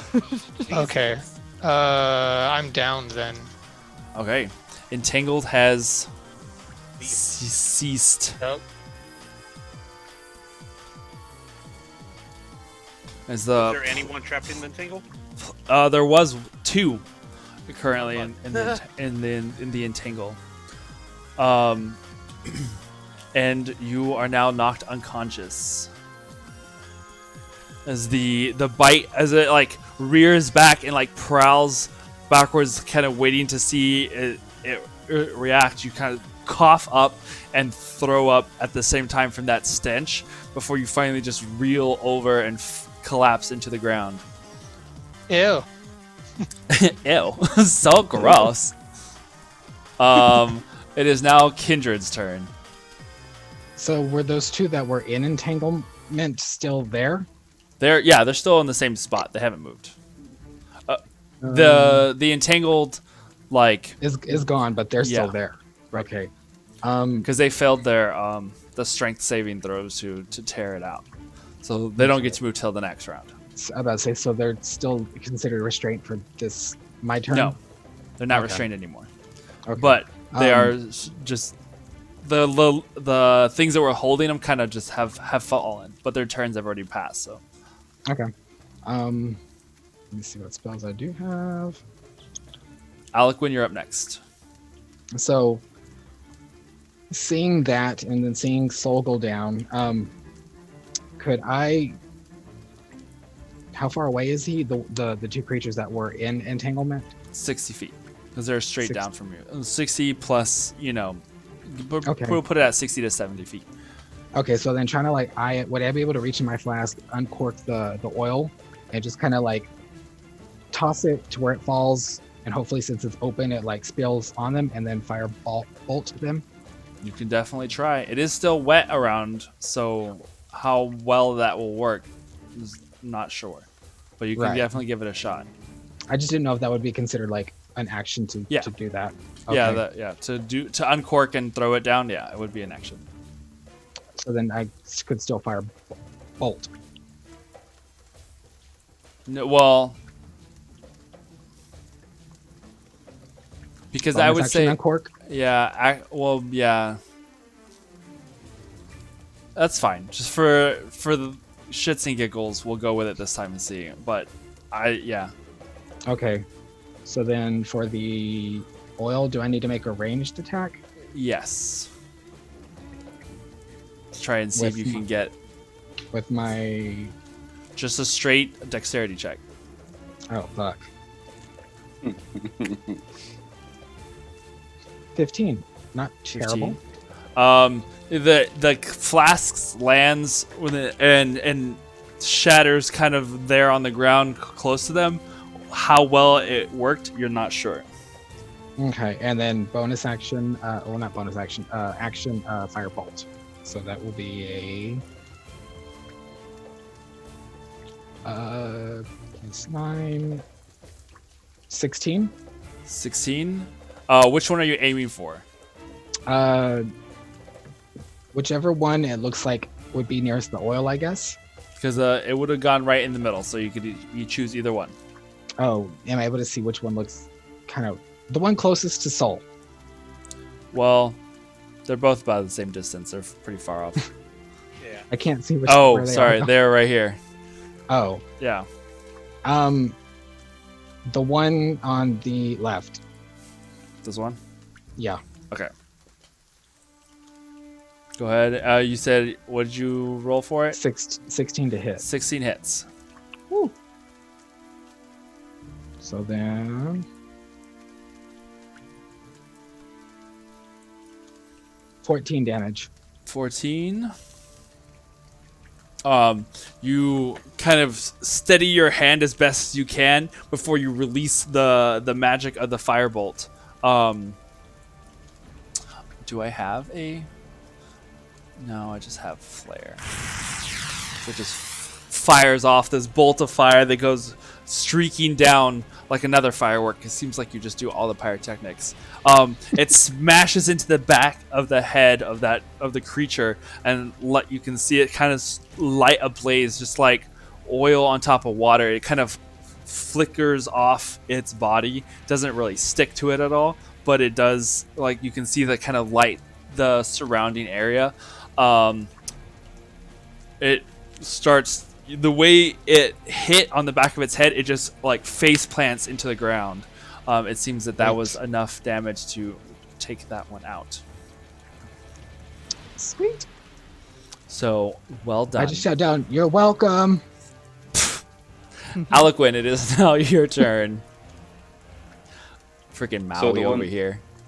So the one that just God. took out Soul just now. Uh-huh. So that's that one right beside him, right? This one that's right here? Yes. Okay. Am I too close to do like a ranged attack? No. Okay. You're still like 10, 15 feet away. Cool. Okay. At 10 feet, double Eldritch Blast to its face. As I Alright. scream, Soul!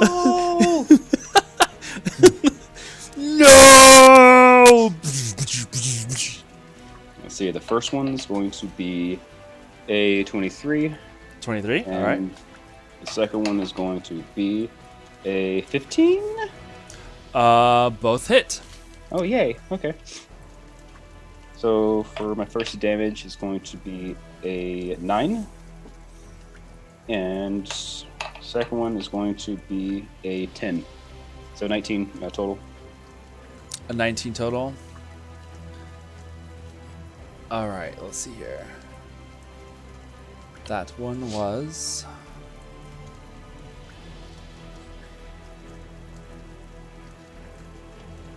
$19. All right.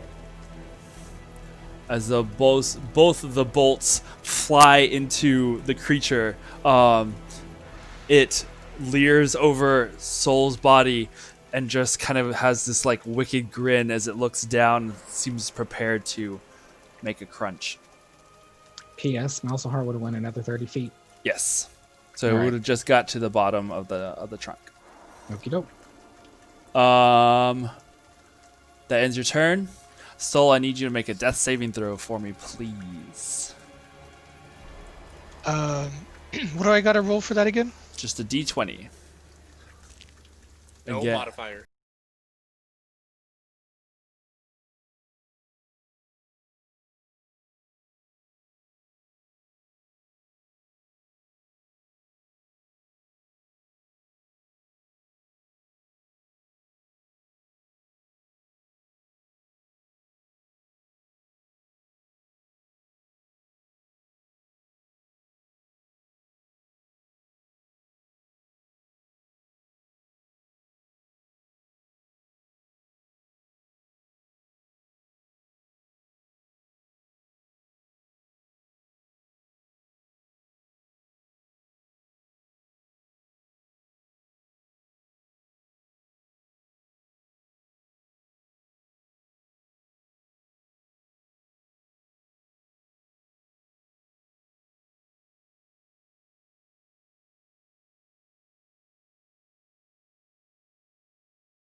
I have a magic effect.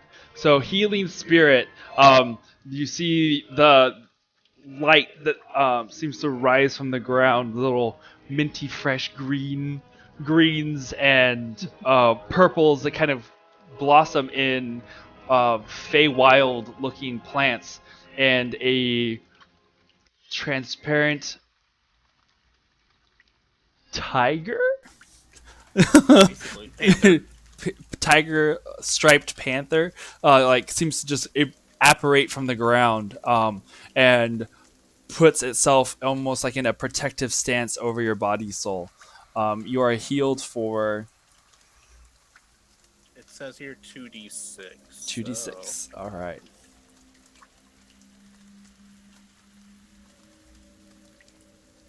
Who's rolling for that? He is.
It does seem like they are rather quick on their feet.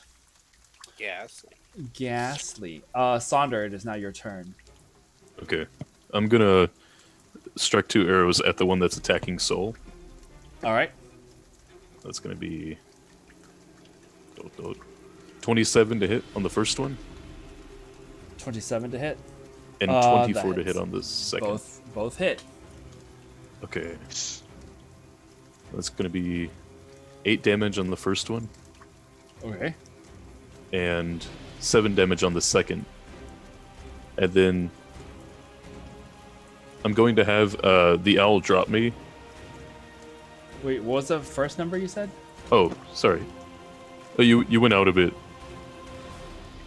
What was the first damage? 7? Yeah. No, that was the second one. What was the first amount? Oh, 8. I don't remember. Was it 8? Just thought I'd double It check. just happened 10 seconds. I know! Well, because I was like I have looking... like things going. Yeah. Okay. So, we'll just go with 8. I believe that's what Okay. it was. I think that's what it was too. I think so. That sounds right. I just wanted to double check that you weren't It like does sound right. that you weren't that I wasn't like misadding it Yeah. in my head. Okay. Both arrows strike it, and it is now like on its back, like trying to crawl away. I'm going to use. It's not sharpen the blade. What's it called? Is it the Kensi thing? One with the blade. One with the blade. blade. I use a key point, and I can add a d6 to that attack. All right. You can see it like as it takes both arrows, it kind of spins it around, and it's on the ground, and it starts trying to crawl back towards the shadows. That is 3 points of damage. How would you like to do this? Yeah. Okay. I'm gonna hit it with the first arrow, and when it starts crawling back, I'm gonna supercharge the second, and have it pierce into it and like explode with mystical monk energy. Okay. With ki. So, Yeah. what we'll Damn say kinetic is, energy. so what we'll say then is, as your heart is beating actually, let's go for the faster one. Of the intensity of the moment, you kind of take a deep breath and focus yourself and bring that, as it all seems to kind of slow down. You take that deep breath and then release the arrow, and it flies through the air, slicing water drops as it goes. Oh, literally, yeah. And finds its target as the creature was like reaching to pull itself away, striking it straight in the back, and with that such intensity that it feels like the you can almost see the rib cage or the back of its body kind of just like crunch inwards with the impact, as if it had this extra fist delivered with the arrow impact into its body. With that arrow. Yeah, that's what I meant. Sorry. I'm going to say, no mogdaut ukniten trot shial diotiko buhamot, which means may your platinum light protect us all. And then I'm gonna fly over. I'm gonna have the owl fly over to right above where Galil's enemies at. Okay. Galil's right there. So Hold on, my The what? You're what? What happened? Oh, did his internet die? He died. He is vanished. Oh, there you go. All right, Hold on. you're back. You're back. Wait. You're there. You're there. I'm back. Okay. Yay! Okay, so I'm going to fly over to where Galil's, the guy that's next to Galil. This over here, Uh, or the over here. one- There's two elves, there. one on either side. Oh. Where's the closest bad guy at? The closest bad guy is now going to be the one that is back behind you, behind that direction. I'll go to that one. I'm gonna have the owl drop down on him, or I'm gonna have the owl drop me down on it, Okay. and I'm gonna use 2 unarmed strikes as a bonus action and a key point added, so that I can do the 2. So as you get close enough and you tell the owl to release you, you kind of dive forward and do this barrel roll that kind of puts you up with the with enough velocity and motion that you just rear back to just go in for those punches. And then those are gonna be to hit. Nice. That is a 23 That for the hits. first one, and awesome 26 for the second one. 26. Yeah. All right. Both hit. 5 points of damage for the first one, and then 9 points of damage for the second one. Nice. And then I'm gonna have the owl on its action come back down and swoop me up again. All right. Well, it only has so much movement, so it can move down because it moved down from where it was It's at. 60 feet. Right. And you were 30 feet up. Right, it has 60 feet of flying. Okay. Yeah. So it dropped me down, and then it's going to swoop down and pick me up again. Right. So it can't bring you back up to the height that you are, but it can start making its way up because it still has to fly back around to That's pick you fine. up. You know what I mean? Yeah. Because it's not hummingbirding it. Right. Okay. Um. I'll do that then. That'll be my turn. All right. Now that most of this is happening,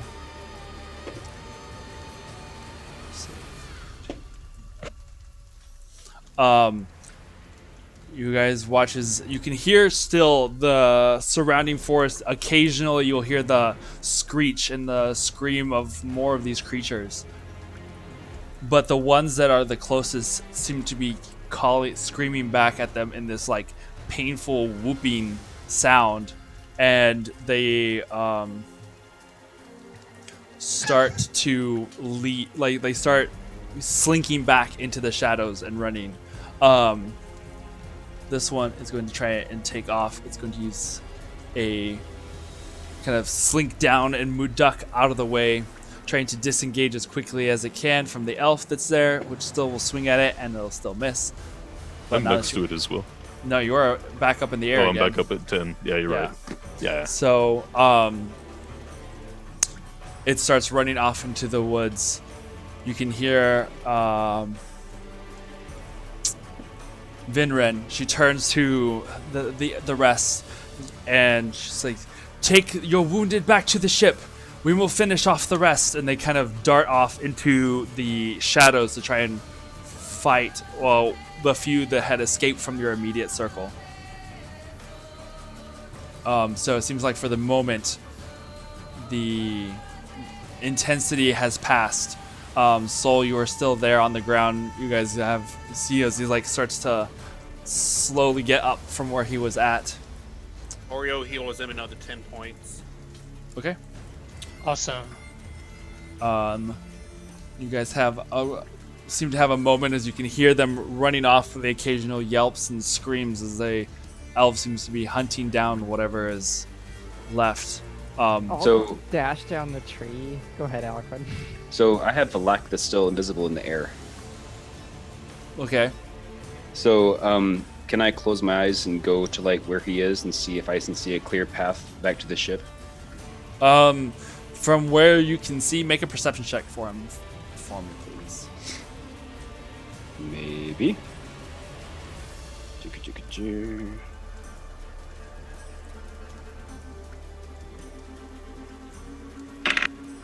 So 17. 17. 17. You can see that there is you can see where the ship is at from where you're at. It's still like a good 300 feet off from where you guys are at currently, but you can see which way to go. Okay. I'm gonna come back to me and I'm gonna just kind of like say out loud, "We can go now if we have to." So while Soul's on the ground, he's gonna kind of roll over, pick up some dirt in his hand, start whispering to it, and then throw it in the air. He is summoning. He's summoning 4 war horses. That's awesome. Alrighty. Super cool. Let it go. Let it go. So as It's mud instead. as the dirt starts to fly through the air and these horses kind of apparate around you guys, these spectral fey horses that then kind of at first, while being translucent and magical in appearance, seem to fade into more of a hardened and real horse. They all sit and kind of stand around you guys. In a different, in a different action, I'm going to shapeshift to wild shape, into a warhorse myself. Nice. All right. So I'd like to. So really quick, the one that I didn't hit with my firebolt, I'm guessing it was taking off running. yes, Would Malzahar been able to get next to it and his 30 feet? no, not Movement? in that time. 'Cause Okay, it booked fine. it. I figured so. Just thought I'd check. So then, seeing that, I will So now you have the horses around you as you guys try and get together. Kindred, are you climbing down carefully, or are you just magicking it? I'm going to take the rope out, tie it on, but tie it a certain way, and then just kind of slide down the rope. Okay. Once I get done to the bottom, I'm gonna mage hand where he pulls it, and it just undoes the loop. So I have like winding it back up. Okay. And at that time, I'll have Malzahar coming back to me. And then I'll just turn and be So with the group what, and just the be like, rest, so the we're rest of booking you it? guys are getting on the horses and going. I'm gonna head down the tree with like my hand on the side, like spiraling around it until I get to the bottom. And then is Ralder like super dead or bleeding out? Looking over at him, he looks pretty badly torn up. There's a large gash of like a section of his throat that's missing. There's parts of his midsection that's been torn open. But he's still alive, right? He's dead. Oh, Okay. Loot his body. I was gonna pick up his body and put it on one of the horses. Okay. And I kind of that wanted to case. take like a piece of cloth and grab that staff that Sonder was trying to get. yeah. Yeah, I was thinking about doing that as well. I'll grab it for you. So I piece of cloth, throw it over, wrap it up, and then Grab as everybody gets together, and, and a bone. Yeah, But I would yeah, like I'm to. gonna, close and- his eyes too. and- if it's- Yeah. Yeah. So eyes, a bone, the staff. Cool. Just make it. Okay, so we're getting on the horses and leaving back. I'm just gonna grab his body and let's go. How about- did I loot anything from his body? I wanna check whose his body? pockets. The dead elf. No, you did not. Oh God. She grabbed him first. Oh. It's like, Yeah. oh wait, hold on. While you're holding him. So we have 5 war horses total, including myself. I think that's enough for everybody, right? Yeah. Yeah. I mean, Santos has his owl. Yeah, I'm just gonna fly away. Okay. So we're gonna take a quick 5-minute break No. as you guys are galloping off, As I'm looting the Grave robbing, body, apparently, back towards the ship. the ship. War horses have a 60-foot speed, by the way. Is there Okay. any are there any elves that are still alive that have been downed? Is They took off. they took off to chase after what was those few Right. creatures that had run off. They had but the run ones off that were into the- down- There was only one that had been Oh. like was so Survived. yeah, though that was so horribly Uh, Which one was that? located. a Tis large just a flesh wound. Yeah. Was Okay, Ralder so one just of the hanging off the female face. elves? Knock it off, you're fine. Yeah, you're fine. It's cool. It's fine. Right. Don't tell your mom. Oh God, he's dead now. Anyway, so we'll take a quick break and then we will come back and finish out whatever else is going to be happening next. Bye.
We are getting back. How about that? Maybe not quite back yet, but we are on the way. Ah. Okay then. Well,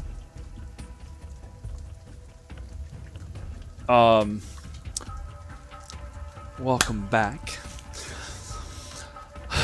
So, as you guys had, Iskra, you had taken on or picked up in the body of the fallen elf and placed it on one of the war horses along with you, trying to do your best to kind of wrap him up in the cloak that he was wearing. So as you kind of like cover him with his hood, try and be as respectful as possible as the rest of you gather and onto some of the horses that are there. You guys go and start traveling in the direction that Aliquin kind of points out as you guys head back towards the ship. Wet. Some of you a little bloodied. Some of you a little beaten. Some of you just fine. You guys get to the darkened form of the ship.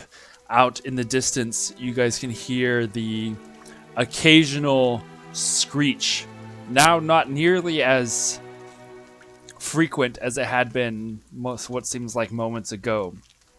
You can hear just the faint falling of the water around you guys, and then the occasional distant scream. But you have reached the airship. What are you guys doing? On the way, I would have, because Aelin has a spies member, right? Yes, I believe so. No, I don't remember. Took it out, or he did. never had one? He took it out, or when. we went Oh in yes, when they left. direction, Yes, that's right. but Okay, and he never put it back in. No, I was like, I know he had one, but I don't remember. I thought he had taken it out, but yeah.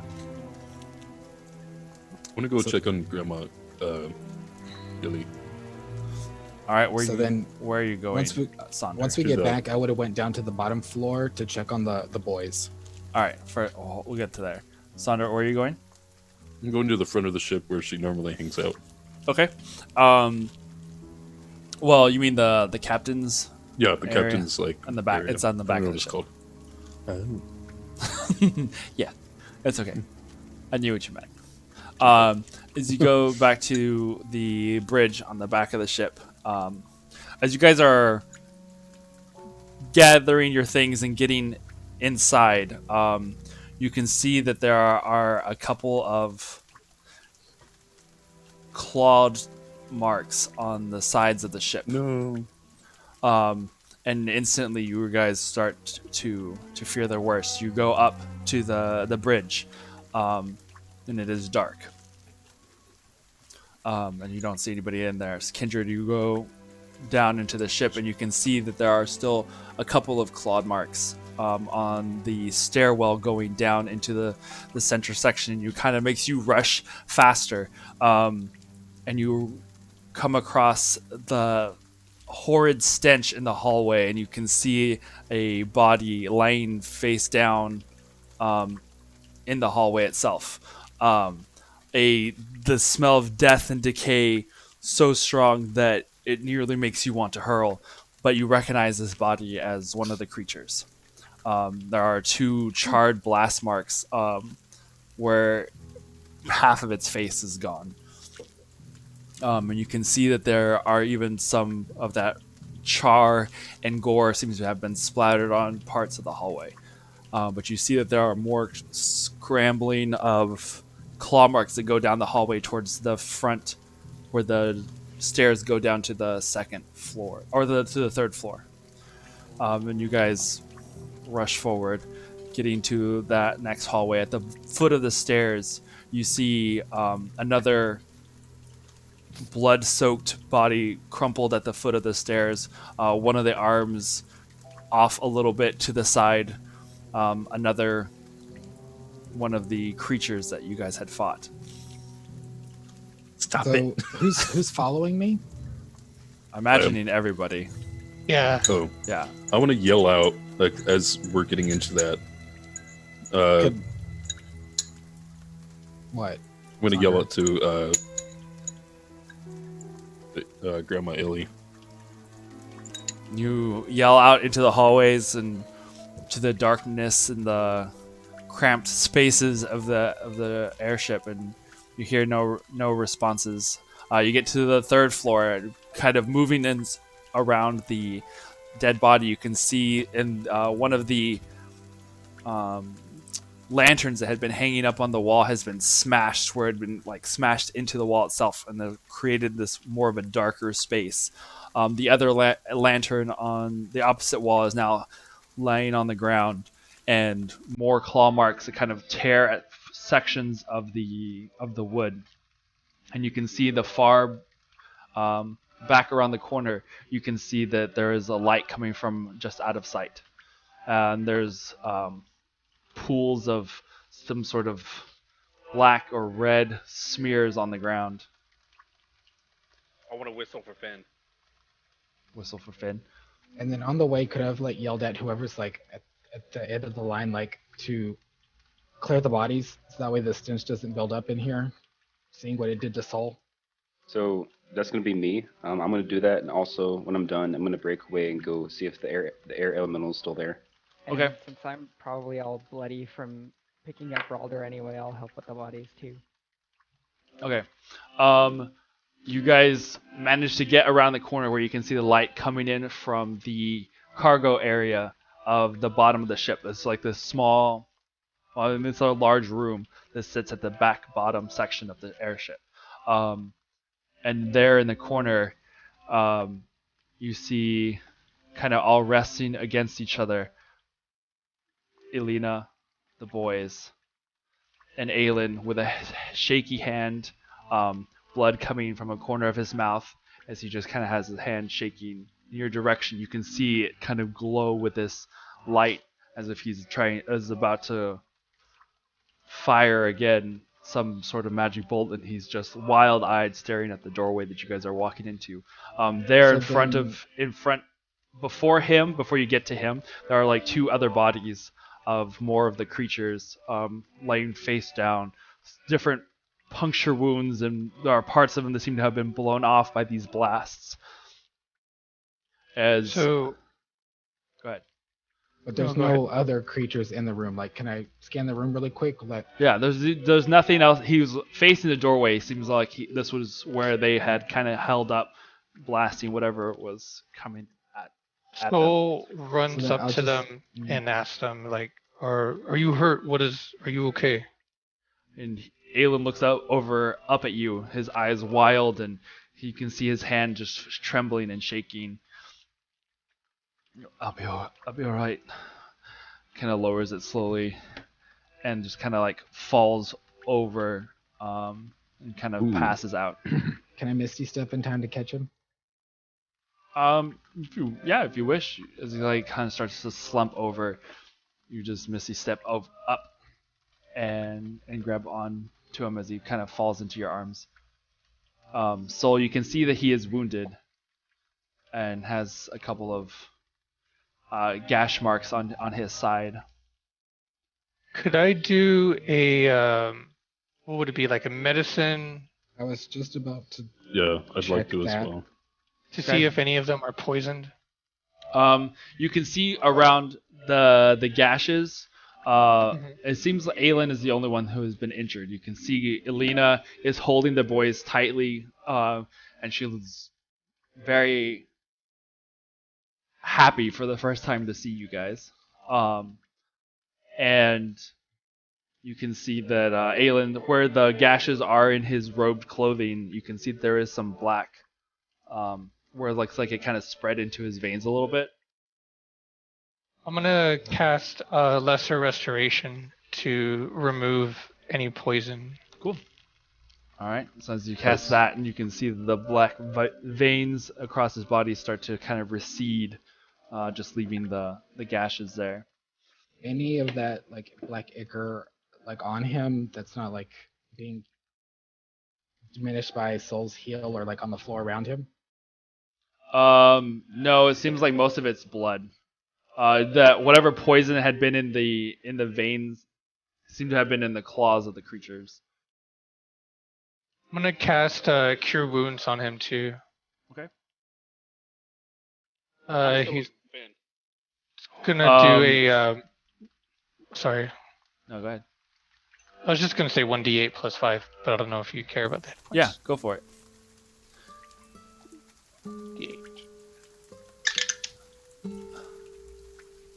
7 hit points. 7. Oh, I forgot about that. Surprise thunder roll! Yeah. Thunder heal. That was great timing. Okay, that's enough of that.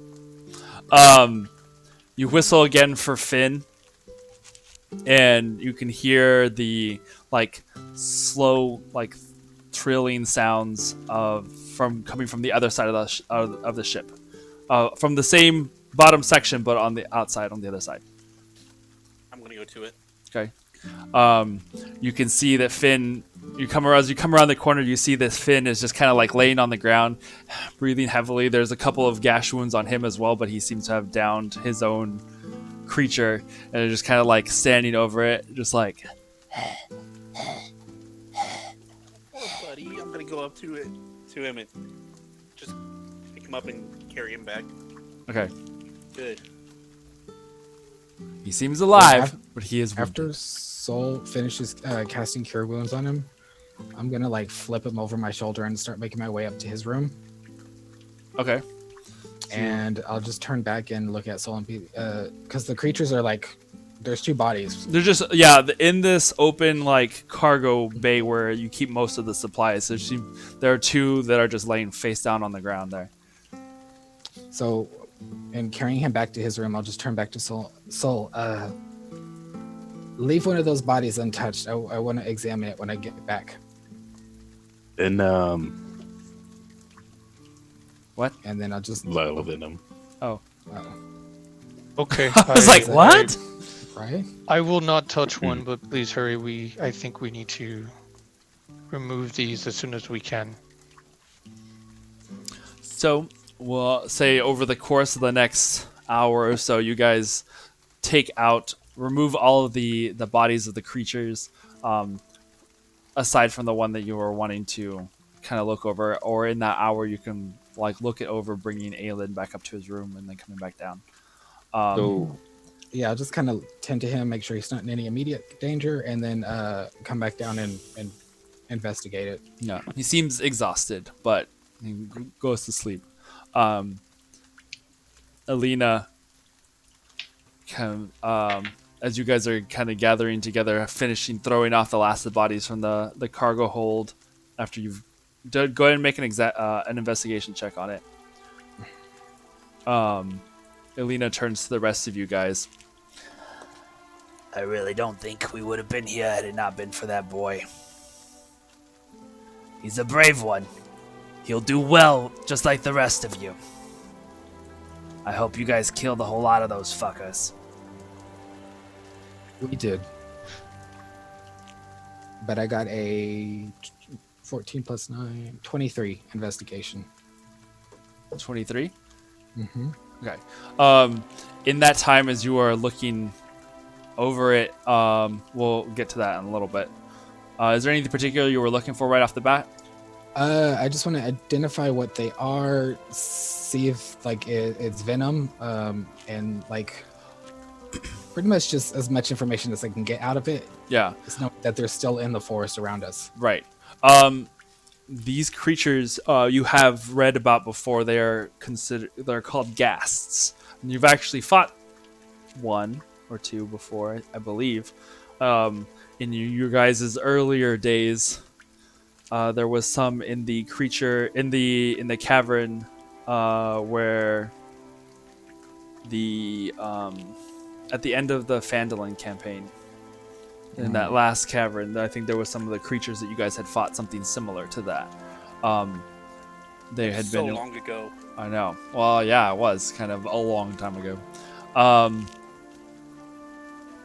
And So you guys had found that way, you had something similar. These seem to be a lot stronger and a lot kind of larger and slightly more muscled than the smaller versions that you had found. The creature doesn't really have so much venom as it just has it's just poison from the decay and rot of its eating Komodo flesh. dragon. Yeah, basically something very similar along those lines. But they are considered undead creatures, and kind of strange to be out in the middle of a forest, but does seem to be. They do seem to have been following that whatever larger creature that you guys had fought. Would I know? Are they native to this plane? Yeah, I mean, Okay. they're it's one of those undead things that sometimes happens. E-virus. I examined my hand that had the tar ichor on it. Yeah, Is it okay? yeah, it's fine. Okay. After the battle is kind of worn off on either rubbed off on stuff. It's just like a tar sort of substance. To that degree, though, Aliquin, the staff that you guys have had has crumbled into 3 pieces. Oh. Oh no. Hmm. Okay. It seems still like it gonna is. keep it, though. Yeah, it's basically almost feels like rotted wood now. Whatever magic had been keeping it together that the creature had, it seems like once it had died, it is starting to decay. Okay. But that's why it had felt hollow. It's just like rotted or wet wood kind of feels like mushy. And this is the same kind of thing. And the longer it had gone without its touch, it had seemed to fall apart even more. You can even break off bits of it, and it kind of crumbles off in pieces in your fingers. Well, I'm gonna keep it. I'm just gonna keep it safe for now. But have I made it over to the air?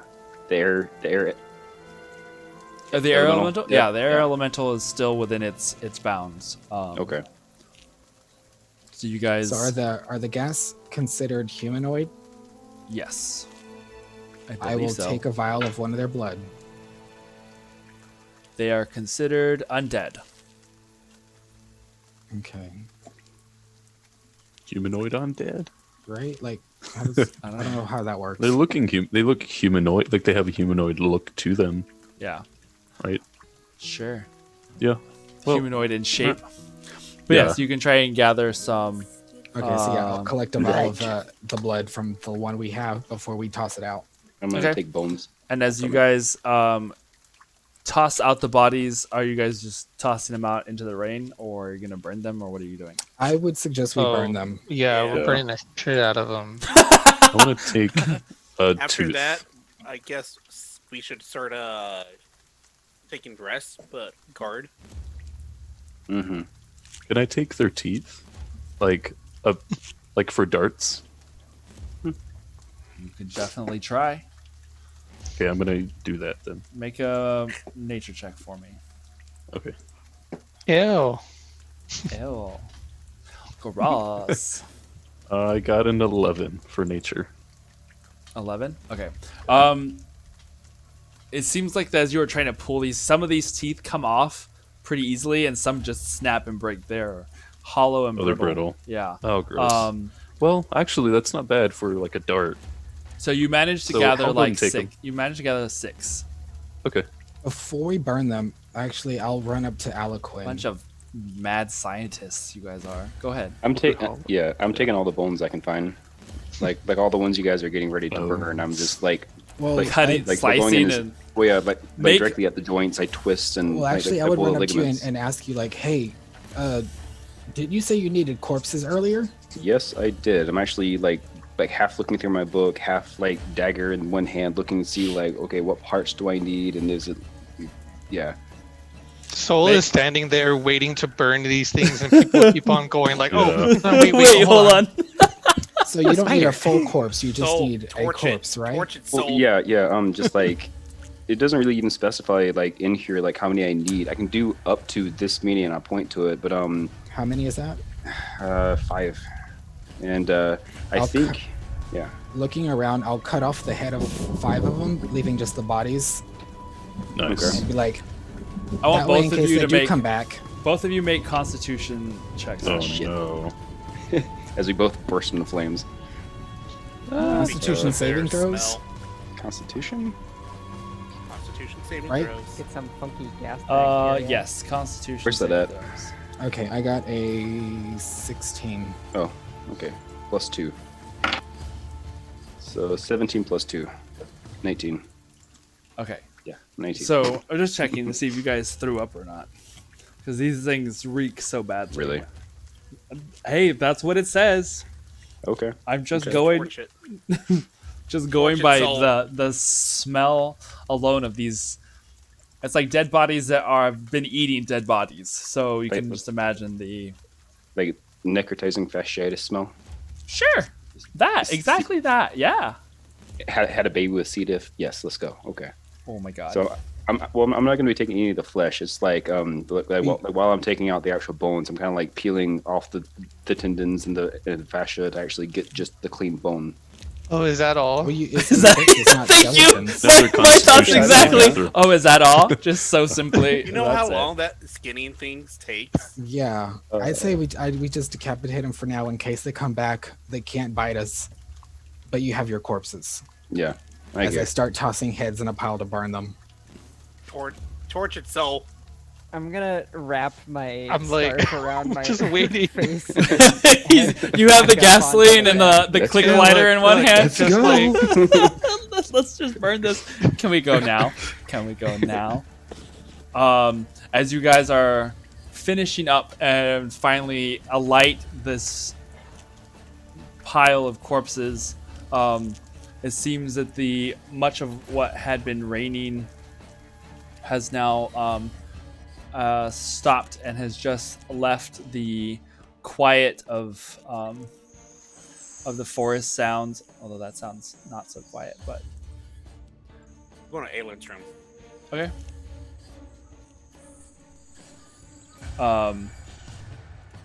All right, so you go over to Aylin's room. You guys light the fire. Anything else you guys are doing? remind me, do we have a bath on this ship? No. Damn. Oh, I will give you a bath. thank you. Yes.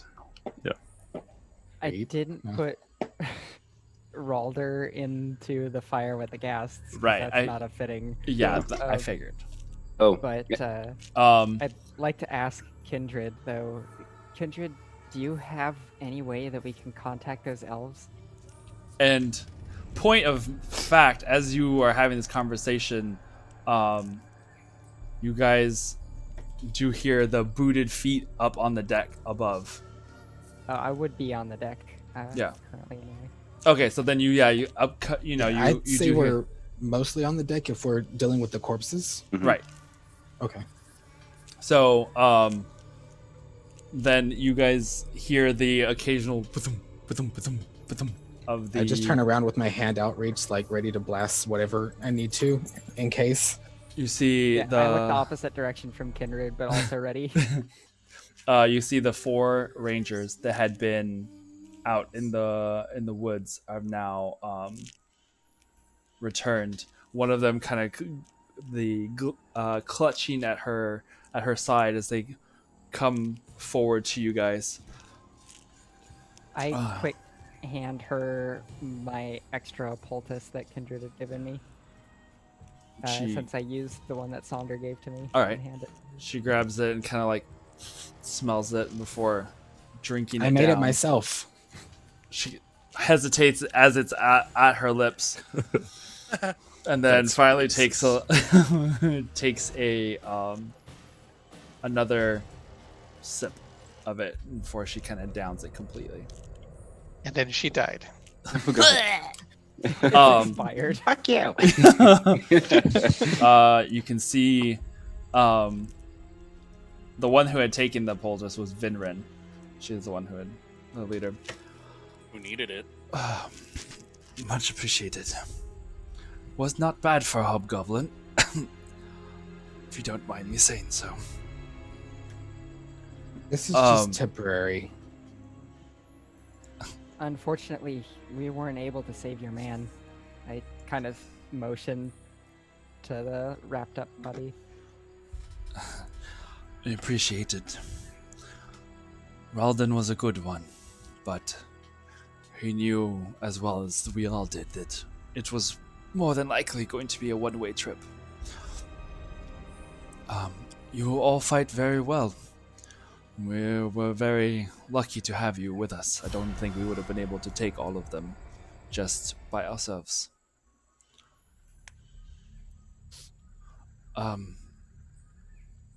But if you don't mind, we will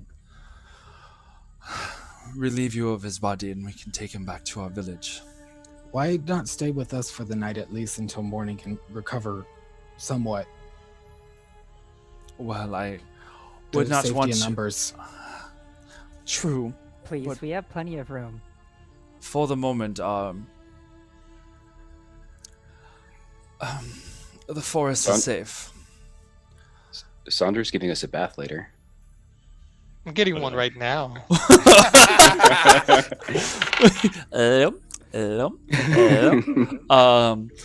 The forest may be safe, but it's even safer with us.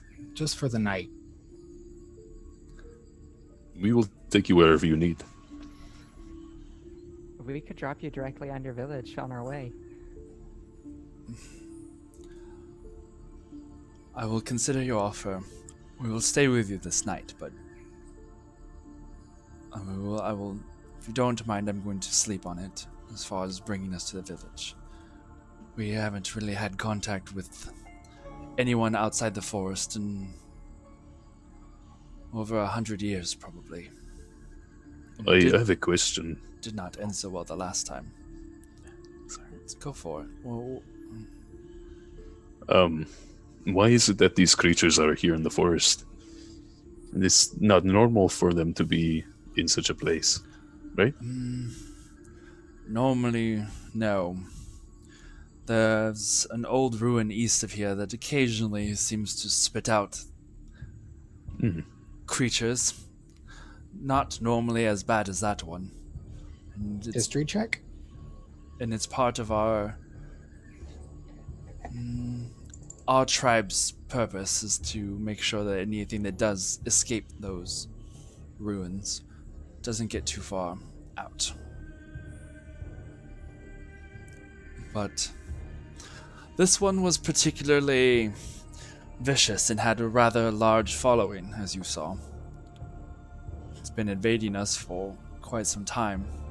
I finally caught up to it when the storm kind of has kept us at bay. And then you kind of crashed through the forest, so needless to say there was a few distractions before we could finish it off. Right. And then you kind of chloroformed me and my friend here.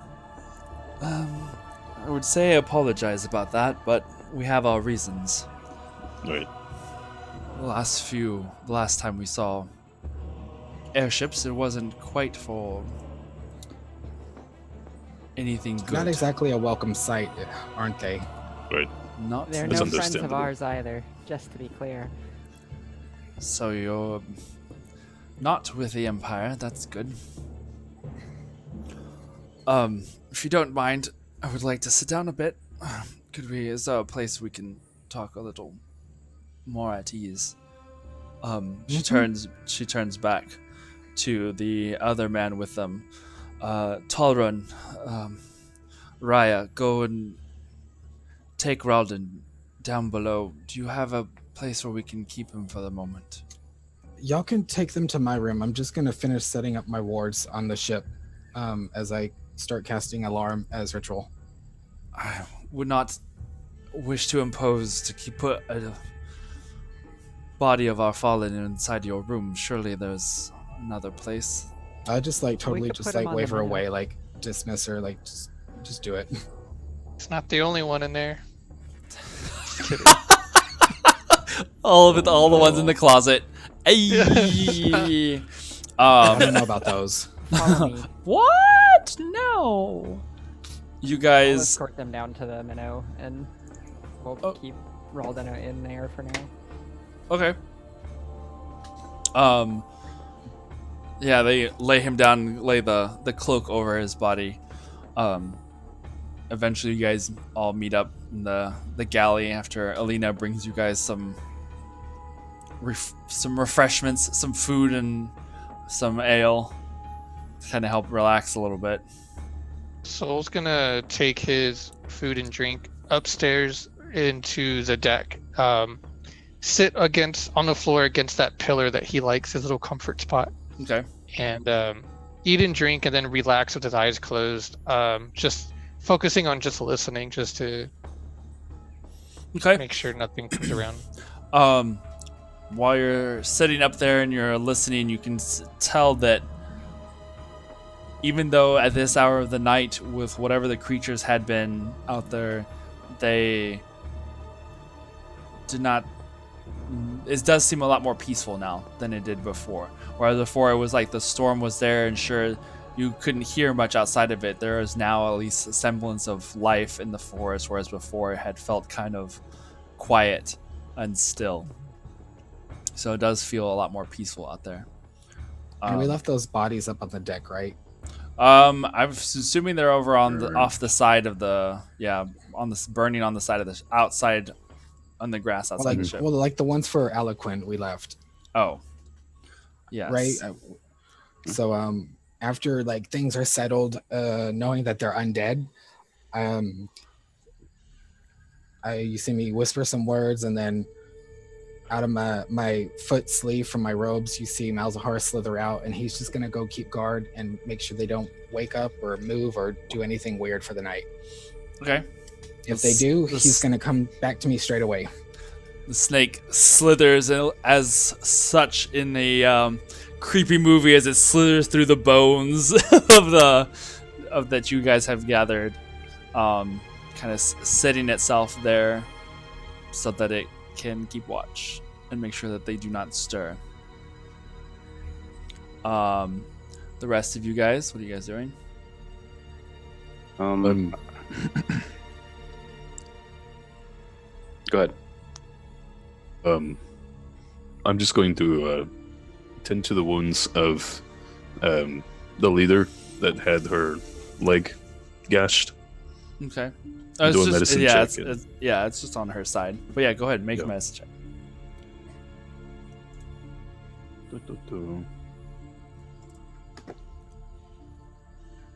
That is a 10. 10. You can see that there are still some. There's a couple of the same kind of like poisoned or, the same black veins that you had seen on Aelin's body.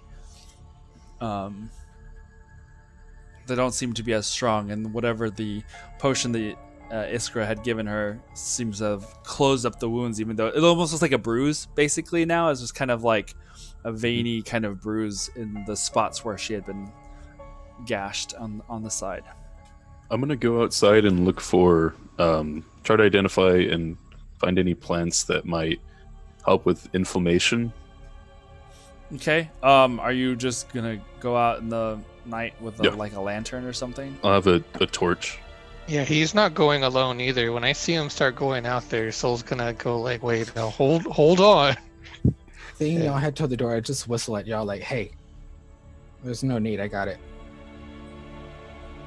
I reach in my bag and pull out some Wisp Breath and some Hue Leaf. Okay. Yeah. Well, what is it that you were trying to do? Wisp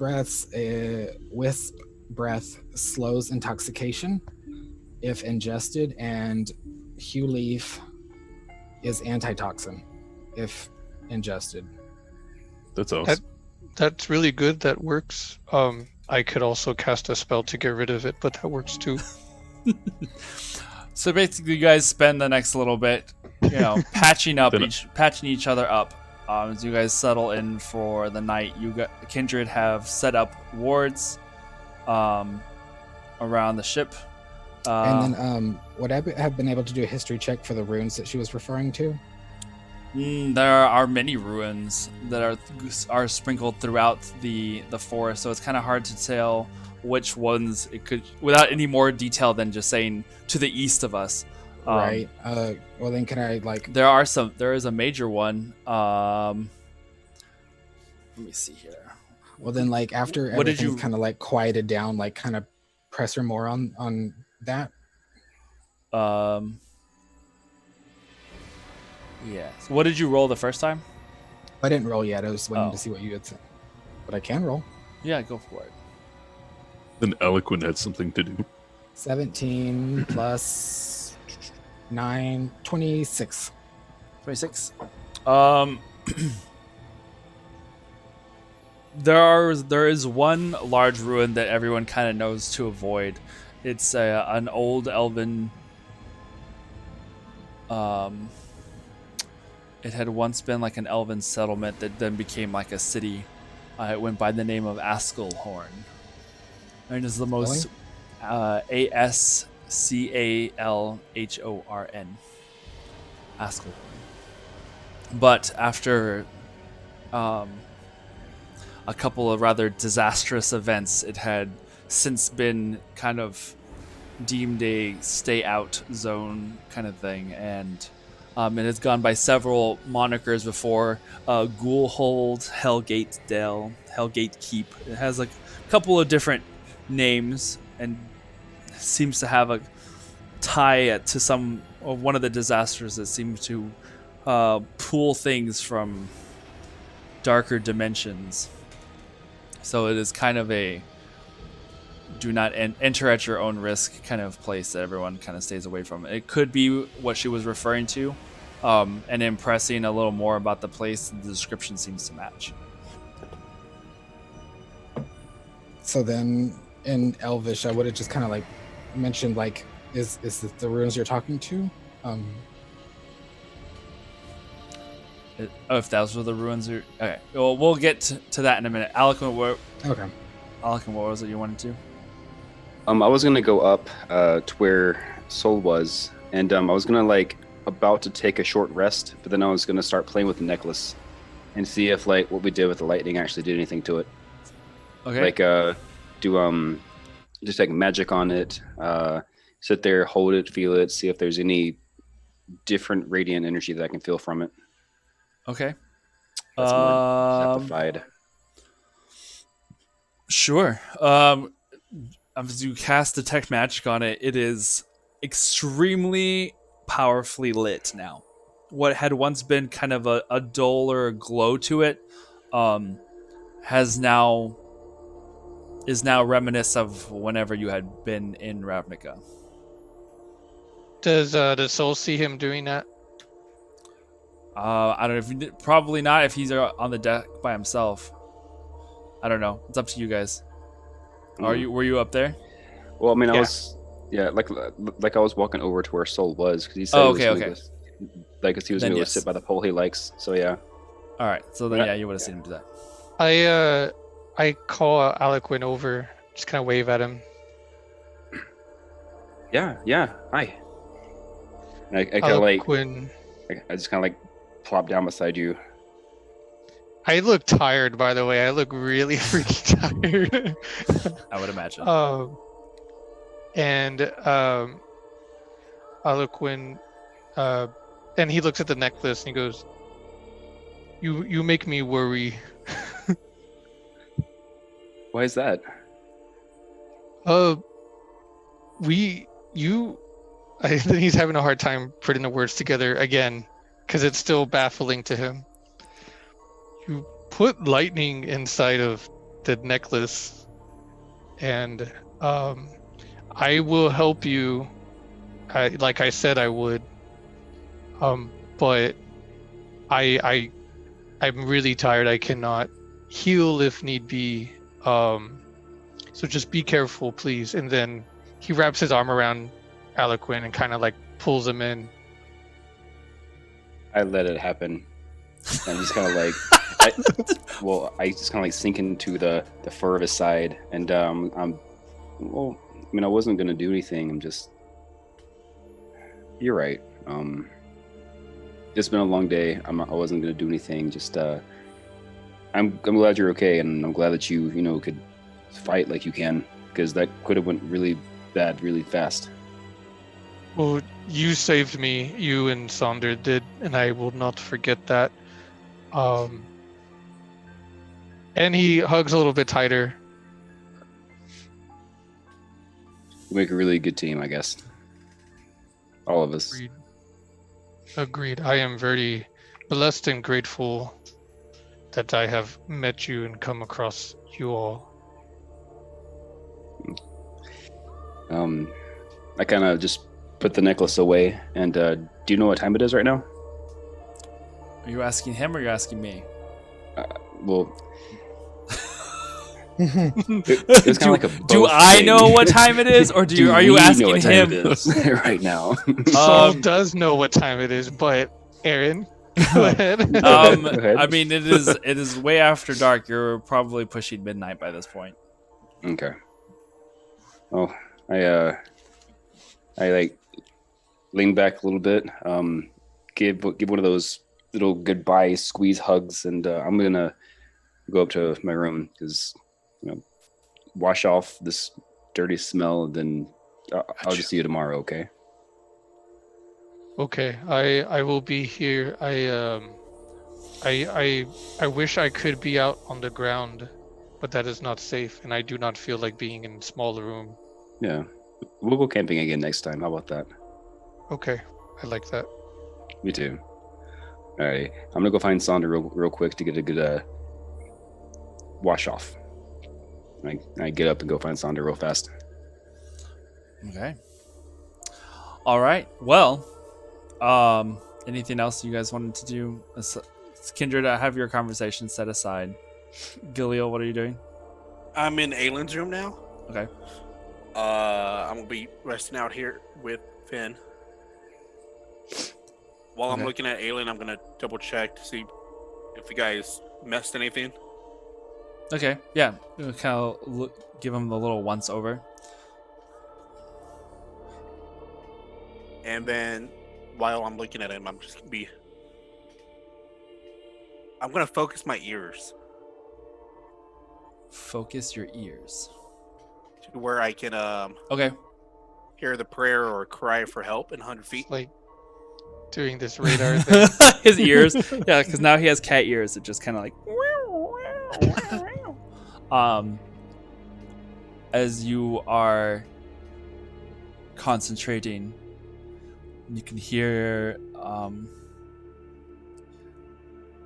a voice in Elvish whispering in your mind.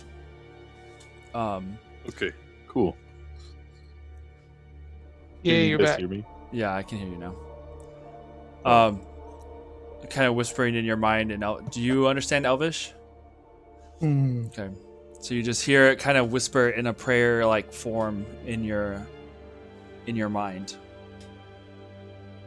But you do get one word, a name that you know, and it's Bahamut. Oh, And the prayer finishes off.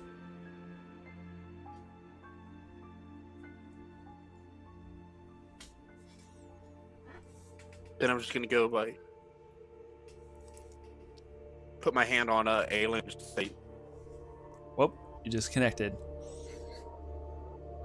No, we'll never know what he said. There it is. he's gonna go in there and shoot him. fuck up. I'm not Kindred. Oh, He's done that already. he's so cute. Okay, so what are you gonna say?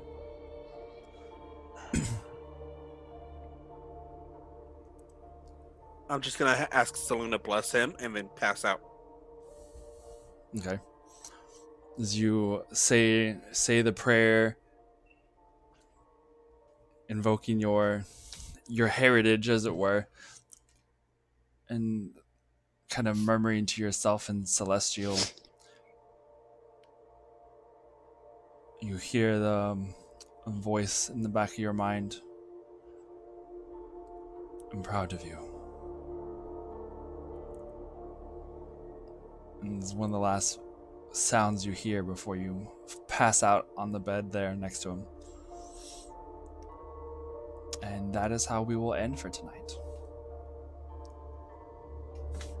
As we survive a fun little zombie horde battle. Good job, guys. 7, 8, 9. There were 9 of them or 10 of them? 1, 2, There had 3, been 4, 5, 6. there had been 9. 9. There had been 10 total that you guys had found. So, plus whatever else was out in the woods around you guys. There's a lot more. Oh yeah, Yeah, it Probably could have been a was. lot worse too. and that is also definitely true.